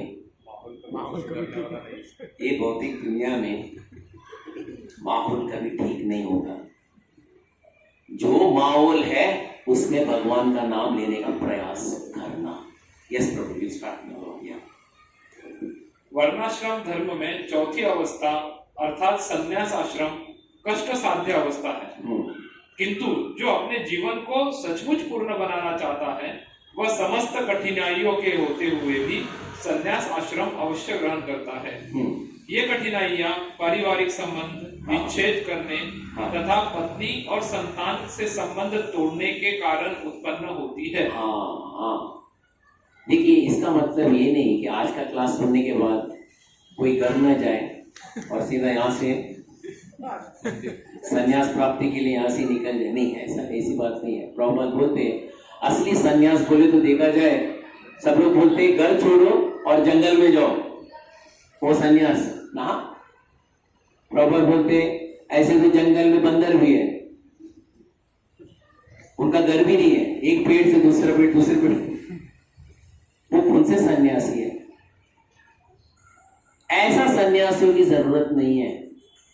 घर पे रहते हुए घर में विरक्ति प्राप्त करना, उसको कहते हैं सन्यास। तो सन्यास का मतलब ये नहीं कि सिर्फ पुरुषों को है, माताएं भी सन्यास धर्म का पालन कर सकते हैं, घर में रहकर भी घर से विरक्त। कैसा हो सकता है ये? भगवान को जब हम केंद्रीकरण करेंगे तभी हमको विरक्ति आती है। अगर भगवान को केंद्रीकरण नहीं करेंगे विरक्ति आना असंभवता है। We can't get detachment from this material world. ऐसे बोलते हैं ना, इसमें यमिना व्यातयन्ति ते पुरुषं पुरुषर्षभा समादुक्कम सुखम धीरम सोमृतत्वैव कल्पते। सुख और दुख का ये जो द्वंद्व से बाहर उठते हुए हमें भगवान का भक्ति करना है। उदाहरण के लिए महाराज हर बार एक कथा बोलते हैं। एक राजा था, राजा रानी की कहानी, और उसका एक मंत्री था। जब भी राजा कुछ कार्य करता है, मंत्री एक ही बात बोलता है, भगवान कृष्ण की इच्छा, भगवान कृष्ण की इच्छा, भगवान कृष्ण की इच्छा। राजा सुन सुनकर कान पक गए उसके। एक दिन राजा अपना कार्य कर रहा था और अचानक अकस्मात तलवार से उसकी उंगली कट गई। रो रहा है, आवाज बाजू में क्या सुनाई दे रहा है? महाराज ये कृष्ण की इच्छा। अगर जब हमें ऐसा लगता है, हम जब दर्दनाक परिस्थिति से गुजर बोले डरो मत प्रभु, ये कृष्ण की इच्छा, तो वो इतना गुस्सा हुआ, बोला बस हो गया, ये टेप रिकॉर्डर मत सुनाना, अभी तेरे अंदर, अभी मैं बंदी बना रहा हूं, अंदर चले जा, गेट आउट। और उसको सीधा ही जेल में डाल देते और बोलते हैं ये हर बार कृष्ण कृष्ण कृष्ण बोल बोल के मेरा कान पका दिया, एक अच्छा मंत्री को बुला लेता हूँ। अच्छा मंत्री, वो हर बार कृष्ण कृष्ण बोलता नहीं, राजा आपकी इच्छा, आप ही श्रेष्ठ हो, आप ही बड़े हो। राजा को सुनने में बहुत अच्छा लग रहा था। अभी देखो, ये असलियत यही जानता है। थोड़े दिन में वो लोग जंगल में जाते हैं, मंत्री और राजा, और आपको पता ही है आदिवासी लोग उनको पकड़ लेते हैं, बलि चढ़ाना है, देवी को बलि चढ़ाना है। तो मंत्री को पकड़ते हैं, राजा को पकड़ते हैं। राजा अभी सोच रहा था अभी क्या करें, तो पहला वो शरीर का निरीक्षण कर रहे थे। निरीक्षण करने के समय वो देखते हैं कि राजा का जो उंगली है कट गया था, ये अधूरा शरीर है, disqualified, you are disqualified from the बलि, प्लीज गो। और मंत्री था, हाँ ये क्वालिफाइड है, ये बकरे को ले लो। तो राजा दौड़ दौड़ के आता है और मंत्री को रिहा कर देता है जेल से। बोला सही में मेरा जान बच गया। मंत्री बाहर आके बोलते हैं कृष्ण की इच्छा। अरे क्या इसमें कृष्ण की इच्छा, क्या बात, क्या बोल रहा, हर बार कृष्ण की इच्छा, कृष्ण की इच्छा, इसका मतलब क्या है? नहीं महाराज, ये भी कृष्ण की इच्छा है, क्योंकि अगर ये हादसा नहीं होती, आप मुझे जेल में नहीं डालते, आप जेल में नहीं डालते तो मैं आपके साथ रहता, आपके साथ रहता तो आपके साथ जंगल में आता, और आपके साथ जंगल में आता तो बलि दोनों की चढ़ती थी। इसलिए कृष्ण की इच्छा, that is what is Krishna consciousness. हमें आगे अभी क्या हो रहा है हमें मालूम नहीं पड़ता है। ये यार भगवान ऐसा क्यों करते हैं, इतना जाप करने के बाद भगवान सुनते नहीं है, बहरे हो गए। डोंट वरी, कृष्ण की इच्छा जो हमारे जीवन में घटता है, टेक इट कृष्ण की इच्छा। कुछ होगा जो उन्हें वो जानते हैं, हम उतने भली बाती जानते नहीं है, ये कृष्ण की इच्छा। Think in that manner and go in Krishna consciousness. दुख हो सुख हो कुछ भी हो, we will go in the front. Yes प्रभु जी। किंतु जो अपने जीवन को सचमुच पूर्ण बनाना चाहते हैं वे समस्त कठिनाइयों के होते हुए भी संन्यास आश्रम अवश्य ग्रहण करता है। हाँ। ये कठिनाइयां पारिवारिक संबंध विच्छेद करने तथा पत्नी और संतान से संबंध तोड़ने के कारण उत्पन्न होती है। हाँ, एक minute Prabhu ji. For example proper बोलते हैं भौतिक दुनिया में आसक्ति इतनी बंधन बोलते ना, बंधन, ये बंधन को तोड़ना बहुत बहुत कठिन है। उदाहरण के लिए, उदाहरण पर्सनल, उदाहरण के लिए प्रातः काल सुबह पति और पत्नी का घमासान युद्ध होता है। वो बोलते हैं मैं तुम्हारा वो देखना नहीं चाहता, वो बोलता है अरे मैंने भी बहुत बड़ा गलती किया, वो कॉमन डायलॉग है, मैंने बहुत बड़ा गलती किया। वो बोलते हैं मैंने बहुत बड़ी गलती की, इट इज ऑन द वर्च अभी, लेकिन शाम के टाइम वापस आ जाते। बंधन बहुत एकदम गाढ़, बहुत जोरदार है। उदाहरण के लिए प्रभुपाद एक बहुत एक उदाहरण देते हैं, कैलाश का उदाहरण। आपने सुना है कैलाश का उदाहरण? कैलाश सुना? मिस्टर कैलाश फ्रॉम थाने, कैलाश। तो कैलाश प्रॉपर एक साधारण उदाहरण देते हैं। कैलाश छोटा था, तभी एक दिन नारद मुनि से उनकी मुलाकात हुई। नारद मुनि बोले कैलाश भक्ति में आना है। कैलाश बोलते हैं प्रभु जरूर आऊंगा, ये टाइम तो मेरे मिड टर्म एग्जाम होने दो, स्टूडेंट्स है। फिर मिड टर्म होने के बाद नारद मुनि बोलते हैं आना चाहिए, नहीं मेरा फाइनल एग्जाम होने दो, फाइनल एग्जाम अभी मेरा वेकेशन है, खेलने दो। नारद मुनि हर बार आते, कैलाश बड़ा होते गया, फिर बोर्ड्स में आ गया, मेरा बोर्ड्स है, बोर्ड्स भी हो गया, फिर वापस 12th स्टैंडर्ड वो भी पास हो गया, इंजीनियरिंग वो भी पास हो गया। ये कैलाश नहीं कल मेरा शादी है, ओके। शादी के बाद वापस कैलाश बोलते अरे अभी तो संतान प्राप्ति हो गई है, अच्छा आना, लेकिन हाँ जरूर आऊंगा। फिर कैलाश बूढ़ा हो जाता है, संतान के संतान होते हैं। फिर एक दिन नारद मुनि जाते हैं, मिस्टर कैलाश बोलते कैलाश जी चले गए, वर्ती पधार ले। ओह सो सॉरी, मैं कब से डेवलपमेंट के लिए कितने पीछे पड़ा था, लेकिन अब तक वो डेवलप के बाहर जाते जाते एक आवाज सुनाई देता है, कैलाश। हाँ अरे क्या करूं, तुम यहाँ पे कुत्ता बन के बैठे हो। अरे क्या करूं, इतना बड़ा जायदाद बनाया लेकिन बच्चे उसका ध्यान नहीं रखते, मुझे ध्यान रखना पड़ता है। लेकिन जरूर आना भक्ति में। हाँ जरूर आता हूँ।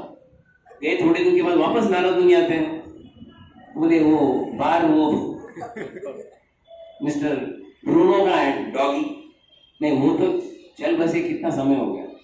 वापस नारद मुनि बाहर जाते हैं, तभी खेत से जाते समय में नारद मुनि आप पहचाने मुझे? मैं कैलाश। क्या हुआ कैलाश?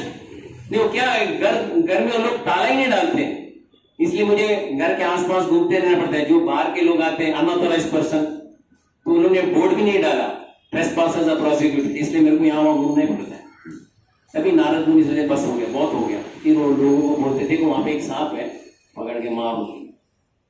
घर वाले आके मार के खत्म कर देते। प्रभुपाद बोलने का इसका तात्पर्य ये है, भले कितना भी दुख क्यों हो, ये भौतिक दुनिया से बाहर निकलने का ये जो इच्छा है उतना आसान नहीं है।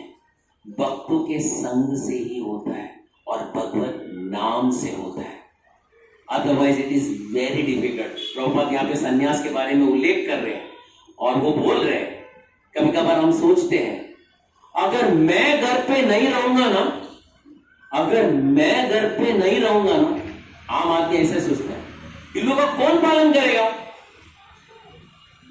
आई एम द करता धरता, ये घर वालों को कौन पालन करेगा?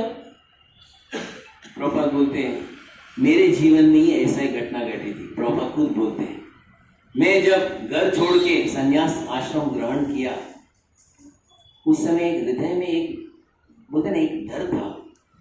मेरे कितने बच्चे हैं? 5 और एक पत्नी है, उनको सबको छोड़कर मैं आज संन्यास ग्रहण कर रहा हूं। तो उनका पालन कौन करेगा? ये वो 1945 में सोच रहे थे, 1955 में सोच रहे थे। 20 साल के बाद 1975 में एक लेक्चर देते हुए प्रभुपाद बोल रहे थे 20 साल पहले ये सोच था, अभी उनका पालन कौन करेगा? लेकिन 20 साल हो गया, उनका भी अच्छे से पालन पोषण हो रहा है और मैं भी आज जीवित हूं। यानी पालन पोषण करने वाला मैं नहीं, वो है। प्रॉब्लम क्या है? हम सोचते कि हमारे कारण चलता है, दैट इज द प्रॉब्लम।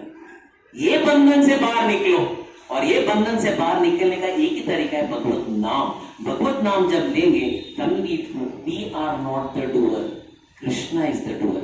वो क्या, ऐसे तो लाखों अनगिनत परिवार को पालते हैं, हमारा कौन सा बड़ी 4-5 लोगों का परिवार, that is called faith. Yes प्रभु जी। किंतु यदि कोई इन कठिनाइयों को सह लेता है तो उसके आत्म साक्षात्कार का पथ निष्कंटक हो जाता है। हाँ। अतः अर्जुन को क्षत्रिय धर्म निर्वाह में दृढ़ रहने के लिए कहा जा रहा है। भले ही स्वजनों का अन्य प्रिय व्यक्तियों के साथ युद्ध करना कितना भी दुष्कर क्यों न हो। हाँ। भगवान चैतन्य ने 24 वर्ष की अवस्था में ही संन्यास ग्रहण कर लिया था। यद्यपि उन पर आश्रित उनकी तरुण पत्नी तथा वृद्ध माँ की देखभाल करने वाला अन्य कोई न था, तो भी उच्चादर्श के लिए उन्होंने संन्यास ग्रहण किया और अपने कर्तव्य पालन में स्थिर बने रहे। भवबंधन से मुक्ति पाने का यही एकमात्र उपाय है। भवबंधन से मुक्ति पाने का यही मात्र उपाय है। भगवान के अलावा अगर कोई व्यक्ति विशेष के प्रति 1% भी ज्यादा आकर्षण हो गया तो क्या हो गया? भगवान के अलावा कोई व्यक्ति या वस्तु विशेष के प्रति 1% ज्यादा आकर्षण हुआ तो क्या हो गया? आप समझे मैं क्या बोल रहा हूं? भगवान के अलावा कोई व्यक्ति या कोई वस्तु विशेष के प्रति 1% ज्यादा आकर्षण हुआ तो क्या हो? बुराई है ना? आप मेरा प्रश्न समझे? अब मेरा प्रश्न समझे? भगवान को छोड़कर कोई व्यक्ति या वस्तु के प्रति ज्यादा आकर्षण हुआ, प्रभुपाद बोलते अंत काल में वही वस्तु या वही व्यक्ति हमारे नजर के सामने आ जाते हैं। भरत महाराज 5वें स्कंद में भक्ति में एकदम चरम सीमा में पहुंच गए थे, स्थायी भाव में आ गए थे। एक दिन बस एकदम आश्रम में जप करते करते सब संन्यास भी ले चुके थे। फिर कौन आया सामने? हिरण नहीं आया। कौन आया? हिरण का बच्चा आया। ओह, फिर वो जाप माला भी बाजू में रखे, सब कुछ बाजू में रखे, उसका ही पालन पोषण में गए और अंत्यकाल में क्योंकि उनकी आसक्ति हिरण के प्रति ज्यादा थी, भगवान के अलावा अगला जन्म हिरण का ही बना। This is very important. हमें याद रखना चाहिए, हम अंदर से आत्मनिरीक्षण करना चाहिए। मेरा आसक्ति किसके प्रति ज्यादा है? भगवान के प्रति या किसी वस्तु या व्यक्ति के प्रति? अगर भगवान को छोड़कर किसी अलग वस्तु या व्यक्ति के प्रति हो, याद रखिएगा परिस्थिति वही होगा जो अर्जुन के साथ हो रहा है। वो रोना शुरू कर दिया और उसको समझ में नहीं आ रहा है क्या करना चाहिए। अगर भगवान हमारे केंद्र बिंदु है, भगवान हमारे व्यक्ति विशेष है, उनके अलावा और कोई मेरे ऊपर नहीं है, नथिंग टू वरी, भगवान सब कुछ देख लेंगे। That is what is most important. उसमें पर विश्वास आना चाहिए। सो यहाँ पे आज हमने 2.13 हम यहाँ पे विराम देने का प्रयास कर रहे हैं। और can you just read the last paragraph Prabhu ji of that? या 2.15 का लास्ट पैराग्राफ। अर्जुन को क्षत्रिय धर्म निर्वाह में दृढ़ रहने के लिए कहा जा रहा है। भले ही स्वजनों या अन्य प्रिय व्यक्तियों के साथ युद्ध करना कितना भी दुष्कर क्यों न हो। भगवान चैतन्य ने 24 वर्ष की अवस्था में ही संन्यास ग्रहण कर लिया था। यद्यपि उन पर आश्रित उनकी तरुण पत्नी तथा वृद्ध माँ की देखभाल करने वाला अन्य कोई नहीं था, तो भी उच्चादर्श के लिए उन्होंने संन्यास ग्रहण किया और अपने कर्तव्य पालन में स्थिर बने रहे। भवबंधन से मुक्ति पाने का यही एकमात्र उपाय है। Very good. भवबंधन से मुक्ति पाने का यही मात्र उपाय है। मैं एक प्रश्न पूछता हूं, उसके बाद लेक्चर को विराम। आपने अपने जीवन में ये मछुआरे को देखे? फिशरमैन, वो जो जाल बिछाते हैं ना, हैव यू सीन? फेंकते हैं और फेंक के पूरा एकदम फैल जाता है उनका जाल और सभी उसके अंदर आ जाते हैं। खींचते हैं, खींचने के बाद सभी आ जाते हैं, है ना। समुद्र में जितने हैं वो जाल के आधीन में सब लोग अंदर आ जाते हैं। आचार्यगण बताते हैं कई मछलियां वो जाल में नहीं आते। वो कौन से मछलियां हैं? If you have seen a fisherman, I am asking you this question. Yes, छोटी वाली। लेकिन ये जो जाल है बहुत पतली जाल है, सब छोटी भी आ जाएंगे इसमें। हाँ, जो नीचे, बहुत नीचे, जो नीचे है। सरफेस। हाँ, वेरी गुड। एकदम भारी जाल, एकदम गहराई तक है। हाँ, कौन सी मछलियां वो जाल में नहीं आते? जिनको कोई कनेक्शंस नहीं है। Very good, you are very near. जो डेफिनेटली हाँ, ये रेडियस के बाहर है, डेफिनेटली वो नहीं आएंगे। लेकिन हाँ, जो जाल से आकर्षण नहीं होते हैं, उनको पता नहीं, उनको तो खाने से मतलब है, जाओ खाओ और फंसो। हाँ, जो जाल आता है तब जो मेहनत करके बाहर निकल जाती है। अच्छा, मेहनत करके लोग बाहर निकलते हैं। हाँ, क्योंकि तड़फड़ करते बहुत निकलती भी है। बट दिस जाल इज वेरी सूक्ष्म जाल। यहाँ पे कितना भी मेहनत करो अंदर और फंसने वाले।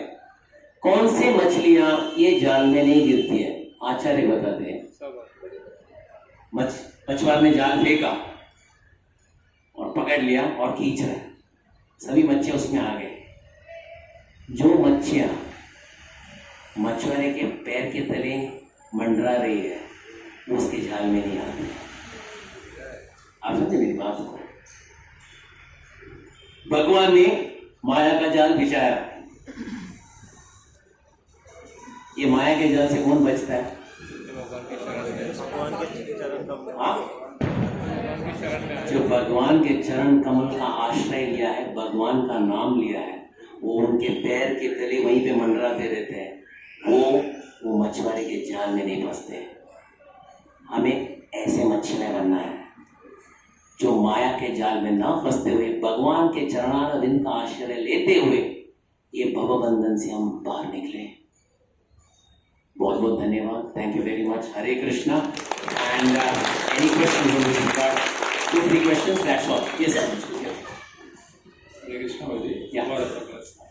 तो जी आपने जो स्ट्रॉन्ग डिटर्मिनेशन और जो दूसरा टॉलरेंस, हाँ, उसके बारे में, तो वो कैसे डेवलप करना चाहिए? Yes. बहुत जल्दी हिल जाता है। हाँ, वेरी गुड प्रभु जी। स्ट्रॉन्ग डिटर्मिनेशन और टॉलरेंस है ना प्रभु जी, ये बिरलाई बहुत कम लोग को आता है, लेकिन जिसको आता है वो बहुत भाग्यशाली है।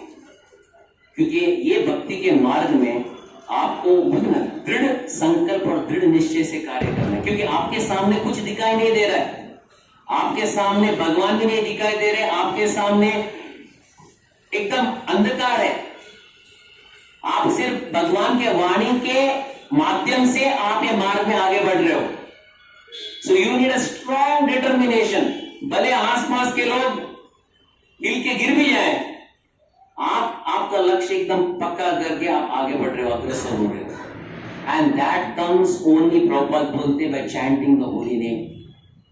भगवान का नाम का आश्रय लेंगे भगवान मुझे कुछ पता नहीं है, आप आपके नाम के माध्यम से मुझे आप मार्गदर्शन करें, देयर नथिंग टू वरी। हमारे इंद्रियों से हम एकदम विचलित हो जाते हैं, कभी कभार भक्तों के संग में रहकर हम विचलित हो जाते हैं, क्योंकि माया वहां पे भी प्रवेश कर देती है। डेफिनेटली मुझे अभी भी याद है, एक यात्रा था और यात्रा में मैं तब की बोल रहा हूँ, कभी 97, 98 की बात, तो लोग कम थे, 100, 200, 300, 400, नॉट टुडे। आज कितना था? तो एक बच्चे ने एक फुटबॉल लेके आया था, तो हमारे ब्रह्मचारी से देखिए फुटबॉल नहीं, वॉलीबॉल लेके आया, वॉलीबॉल। तो चलो एक मैच हो जाए, तो नेट वेट लगा दिया, गमछे का ही नेट था, गमछा और धोती का नेट शुरू किया। तो महाराज दूर से देख रहे थे, वो आए तो सब सोचे शायद वो भी हमारे वो भी एक सर मार देंगे। महाराज ने बोला, देखिए हम यात्रा में आए हैं, किस मकसद के लिए आए वो समझ लीजिएगा। मनुष्य जीवन बहुत दुर्लभ है, ऐसा नहीं होना चाहिए वॉलीबॉल खेलते खेलते हम कहीं और पधारे। तो कृपया माला के अंदर हाथ डाल के जाप करने का प्रयास कीजिए। नेट भी गिरा, बॉल कहाँ गया पता नहीं, सब लोग अपना अपना माला लेके जाप करना शुरू कर दिए। This is Krishna consciousness. There will be many people, there will be many things, but we have to be fixed on our focus. जैसे फॉर एग्जाम्पल प्रभु जी, आप उदाहरण, इट्स नॉट फ्रॉम CST से आपको आना है कल ताना, आपने AC लोकल, वो दिन AC लोकल में कोई है ही नहीं, आज AC लोकल तो सेकंड क्लास भी ज्यादा भरा हुआ है, लेकिन AC लोकल में कोई नहीं था। आप बैठे आदित्य को, और बहुत अच्छे अच्छे लोग भी आपसे मिले आपके आसपास के, अरे Aditya how are you, everything, oh very nice very nice. तो आदित्य इतना आकर्षित हुए उनके साथ, उनको उतरना गया आदित्य को ताना, लेकिन वो लोग उतरे, मस्जिद बंद है। तो आदित्य उतना आकर्षित हो, वो भी नीचे उतरा, ट्रेन आगे गया। नहीं तो उदाहरण, it's not take it personally प्रभु, वो लोग उतर गए और आदित्य बोल रहे, अरे इनके बगैर मेरा जर्नी कैसा होगा ताना तक। हमारा लक्ष्य है, हम बैठे अंतरराष्ट्रीय कृष्ण भावनामृत संघ की ये जो प्रक्रिया है, ये जो मार्ग है, भले आसपास के लोग यहाँ वहां मंडराते रहे, हमारा लक्ष्य सुनिश्चित होना चाहिए। We have to go back to Godhead, we have to reach Krishna, और ये जन्म भी होना चाहिए। भले लोग कुछ भी बोले, कुछ भी करें, मैं टस से मस न होते हुए भगवान का भक्ति कभी नहीं छोड़ूंगा। I hope I have answered your question, Prabhu ji. Yeah. Anyone else, Prabhu ji, in this regard? Yeah. Hare Krishna. Yeah. अंतकालीन मामे वो बताते हैं। हाँ। तो भरत महाराज का ऐसा स्थिति क्यों? हाँ, वेरी गुड। अंतकाले च मामे न बोलते, तो भरत महाराज जी इतना भक्ति करने के बाद भी वो एक हिरण का शरीर कैसा ग्रहण किया। ये प्रभु जी, भरत महाराज जो है भगवान के पार्षद है, भगवान को कुछ उदाहरण दिखाना है तो मेरे जैसे व्यक्ति से उदाहरण नहीं दिखाते दुनिया को, अपने अंतरंग पार्षद से दिखाते और हमको बताना चाहते हैं दुनिया को, देखो कितना भी बड़ा क्यों ना हो, अगर थोड़ा भी भक्ति के मार्ग से थोड़ा भी डाइवर्शन हो गया तो मार्ग यहाँ का वहां हो जाता है, पूरा पतन हो जाता है। वो हमें चेतावनी दे रहे हैं कि अगर भरत महाराज का ऐसा होगा तो हम कितनी चेतावनी से भक्ति करना चाहिए। I hope I answer the question. या यस, क्या हरे कृष्ण। या वो आपने जो नाव वाला उदाहरण बताया, हाँ। इधर भी पैर रखना, हाँ, तो लोग तो कहते हैं अध्यात्म भी बैलेंस होना चाहिए, अध्यात्म और भौतिक, तो इसके बारे में धर्म कौन सा? धर्म और भौतिक सुख। हाँ, भौतिक और अध्यात्म को बैलेंस करके रखना। हाँ, आध्यात्मिक और भौतिक बैलेंस। ये यू बी प्रैक्टिकल मैन, तुम क्या बात करना है, प्रैक्टिकल होना चाहिए, ये सब नहीं है। If you want to watch movie, go and watch movie. If you want to enjoy life, you enjoy life. जो खाना है खा लो, जो पीना है पी लो, जो पहनना है पहनो, लेकिन जब टाइम मिले तो और मन लगे तो फीडबैक के अंदर हाथ डालो। कभी मन बोला है कि फीडबैक के अंदर हाथ डालो? कभी मन ने कभी ऐसा बोला ही नहीं है।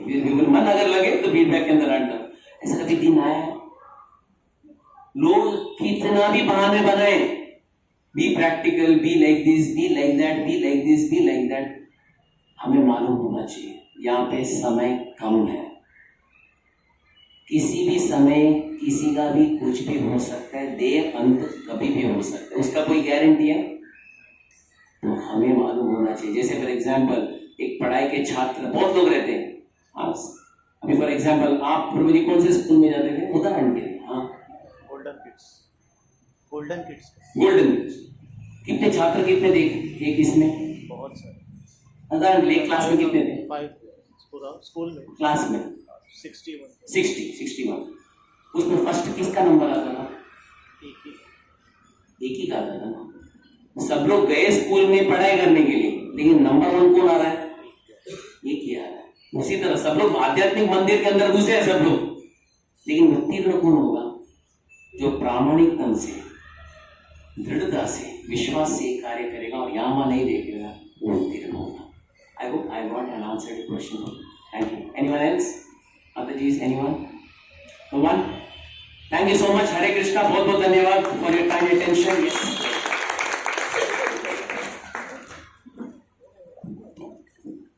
तो एज यूजुअल हमने पहले गौर आरती भी किया और उसके बाद नर्सिंग प्रेयर भी किया था। और बहुत ही सुंदर क्लास था आज का 2.15 वाला। जो मन अगर विचलित होता है सुख और दुख में, तो उसको विचलित नहीं करना है, स्थिर रखना है। तो भगवान अर्जुन को बताते हैं कि ऐसी अवस्था में भी हमें विचलित नहीं होना है। और प्रभु जी ने इतने सुंदर सुंदर उदाहरण हमारे सामने पेश किए और हमें संपूर्णतः सेटिस्फाई किया कि हमें कैसा जीवन जीना है। तो दृढ़ विश्वास, दृढ़ निश्चय से हमें भक्ति में अग्रसर होना है, क्योंकि माया का प्रभाव इतना है कि जैसे प्रभु जी ने कहा कि हर पल पल पे माया हमें ट्रैप करने की कोशिश करती है। तो उससे हमें अगर बचना है तो हमें एक ही सहारा है कि भगवान के चरण कमलों का आश्रय लेना है। और वो आश्रय कैसे लेते हैं हम? तो भगवान के शुद्ध नाम का जो जाप करते हैं, हरे कृष्णा कृष्ण कृष्ण हरे हरे, हरे राम राम राम हरे हरे। तो यही एक सहारा है हमारे लिए। तो प्रभु जी इतने सुंदर तरीके से हमें समझाते हैं और हर बार की तरह प्रभु जी इतना प्रयास करके हमारे लिए आते हैं। और आज तो एकादशी और प्रभु जी कुछ लेते ही नहीं एकादशी में, तो उस वक्त भी प्रभु जी इतना एनर्जेटिक होके हमारे सबके सवालों का जवाब भी देते हैं, इतना अच्छा मार्गदर्शन करते। तो हम बहुत ही कृतज्ञता व्यक्त करते प्रभु जी के बारे में। और हम 3 बार हरि बोल बोल के प्रभु जी का आभार व्यक्त करेंगे। हरि बोल हरि बोल हरि बोल।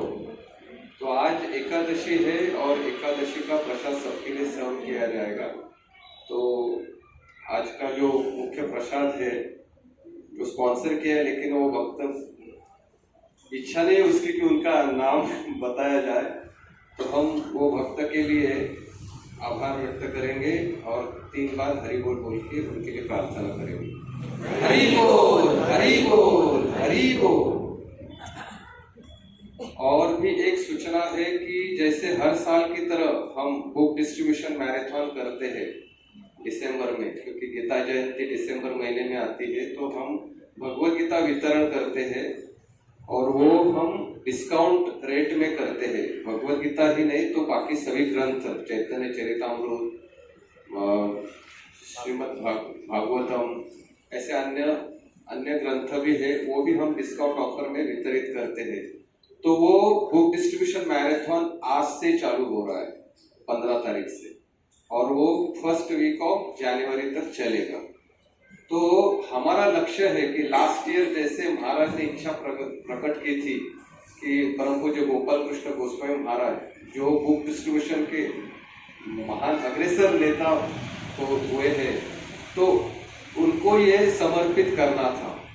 तो आप बिलीव नहीं करेंगे, लास्ट ईयर हमने महाराज की जो इच्छा थी वो इच्छा के अनुसार सभी ने प्रयास करके न भूतो न भविष्यति 6.5 लाख ग्रंथ वितरण किए। और वो पूरे विश्व में हमारा जो मंदिर है राधा गोपीनाथ मंदिर, वो प्रथम क्रमांक पे आ गया। तो अभी इस साल भी हमें वैसे ही प्रयास करना है। तो ऐसे नहीं कि हम 6.5 लाख तक जाए या उससे भी ज्यादा कर सकते हैं, लेकिन हम प्रामाणिक ढंग से, जैसे प्रभु जी ने कहा कि हमें प्रामाणिक ढंग से प्रयास करना है। तो हमारे ये जो सैटरडे और ट्यूसडे ग्रुप, इसके लिए जो बुक डिस्ट्रीब्यूशन का हमने सिंगल पॉइंट कांटेक्ट, हमारे एक भक्त है आदित्य प्रभु, तो बुक डिस्ट्रीब्यूशन बहुत अच्छी तरह से करते हैं। तो हमें उनसे बुक्स लेना है। आपकी जितनी भी आवश्यकता है, 50 भगवत गीता, 100 भगवत गीता, तो आदित्य प्रभु का खोलेंगे तो वो वैसे ही प्रयोजन कर सकते हैं आपके तक लाने का, या इधर भी वो ला सकते हैं आपको देने के लिए। तो कहीं पर भी हम उनको कांटेक्ट करके वो हम उपलब्ध करवा सकते हैं। तो उसके रेट्स भी है ये साल के। तो आदित्य प्रभु जो आप सब जानते हैं, तो आप उनसे कांटेक्ट कर सकते हैं। तो ग्रुप में हम डाल देंगे उनका नंबर, सबको मालूम ही है नंबर, लेकिन तभी भी इसके लिए वो हम लोग सुविधा उपलब्ध कर सकते हैं। बहुत बहुत धन्यवाद। हरे कृष्णा। महाप्रसादे गोविंदे,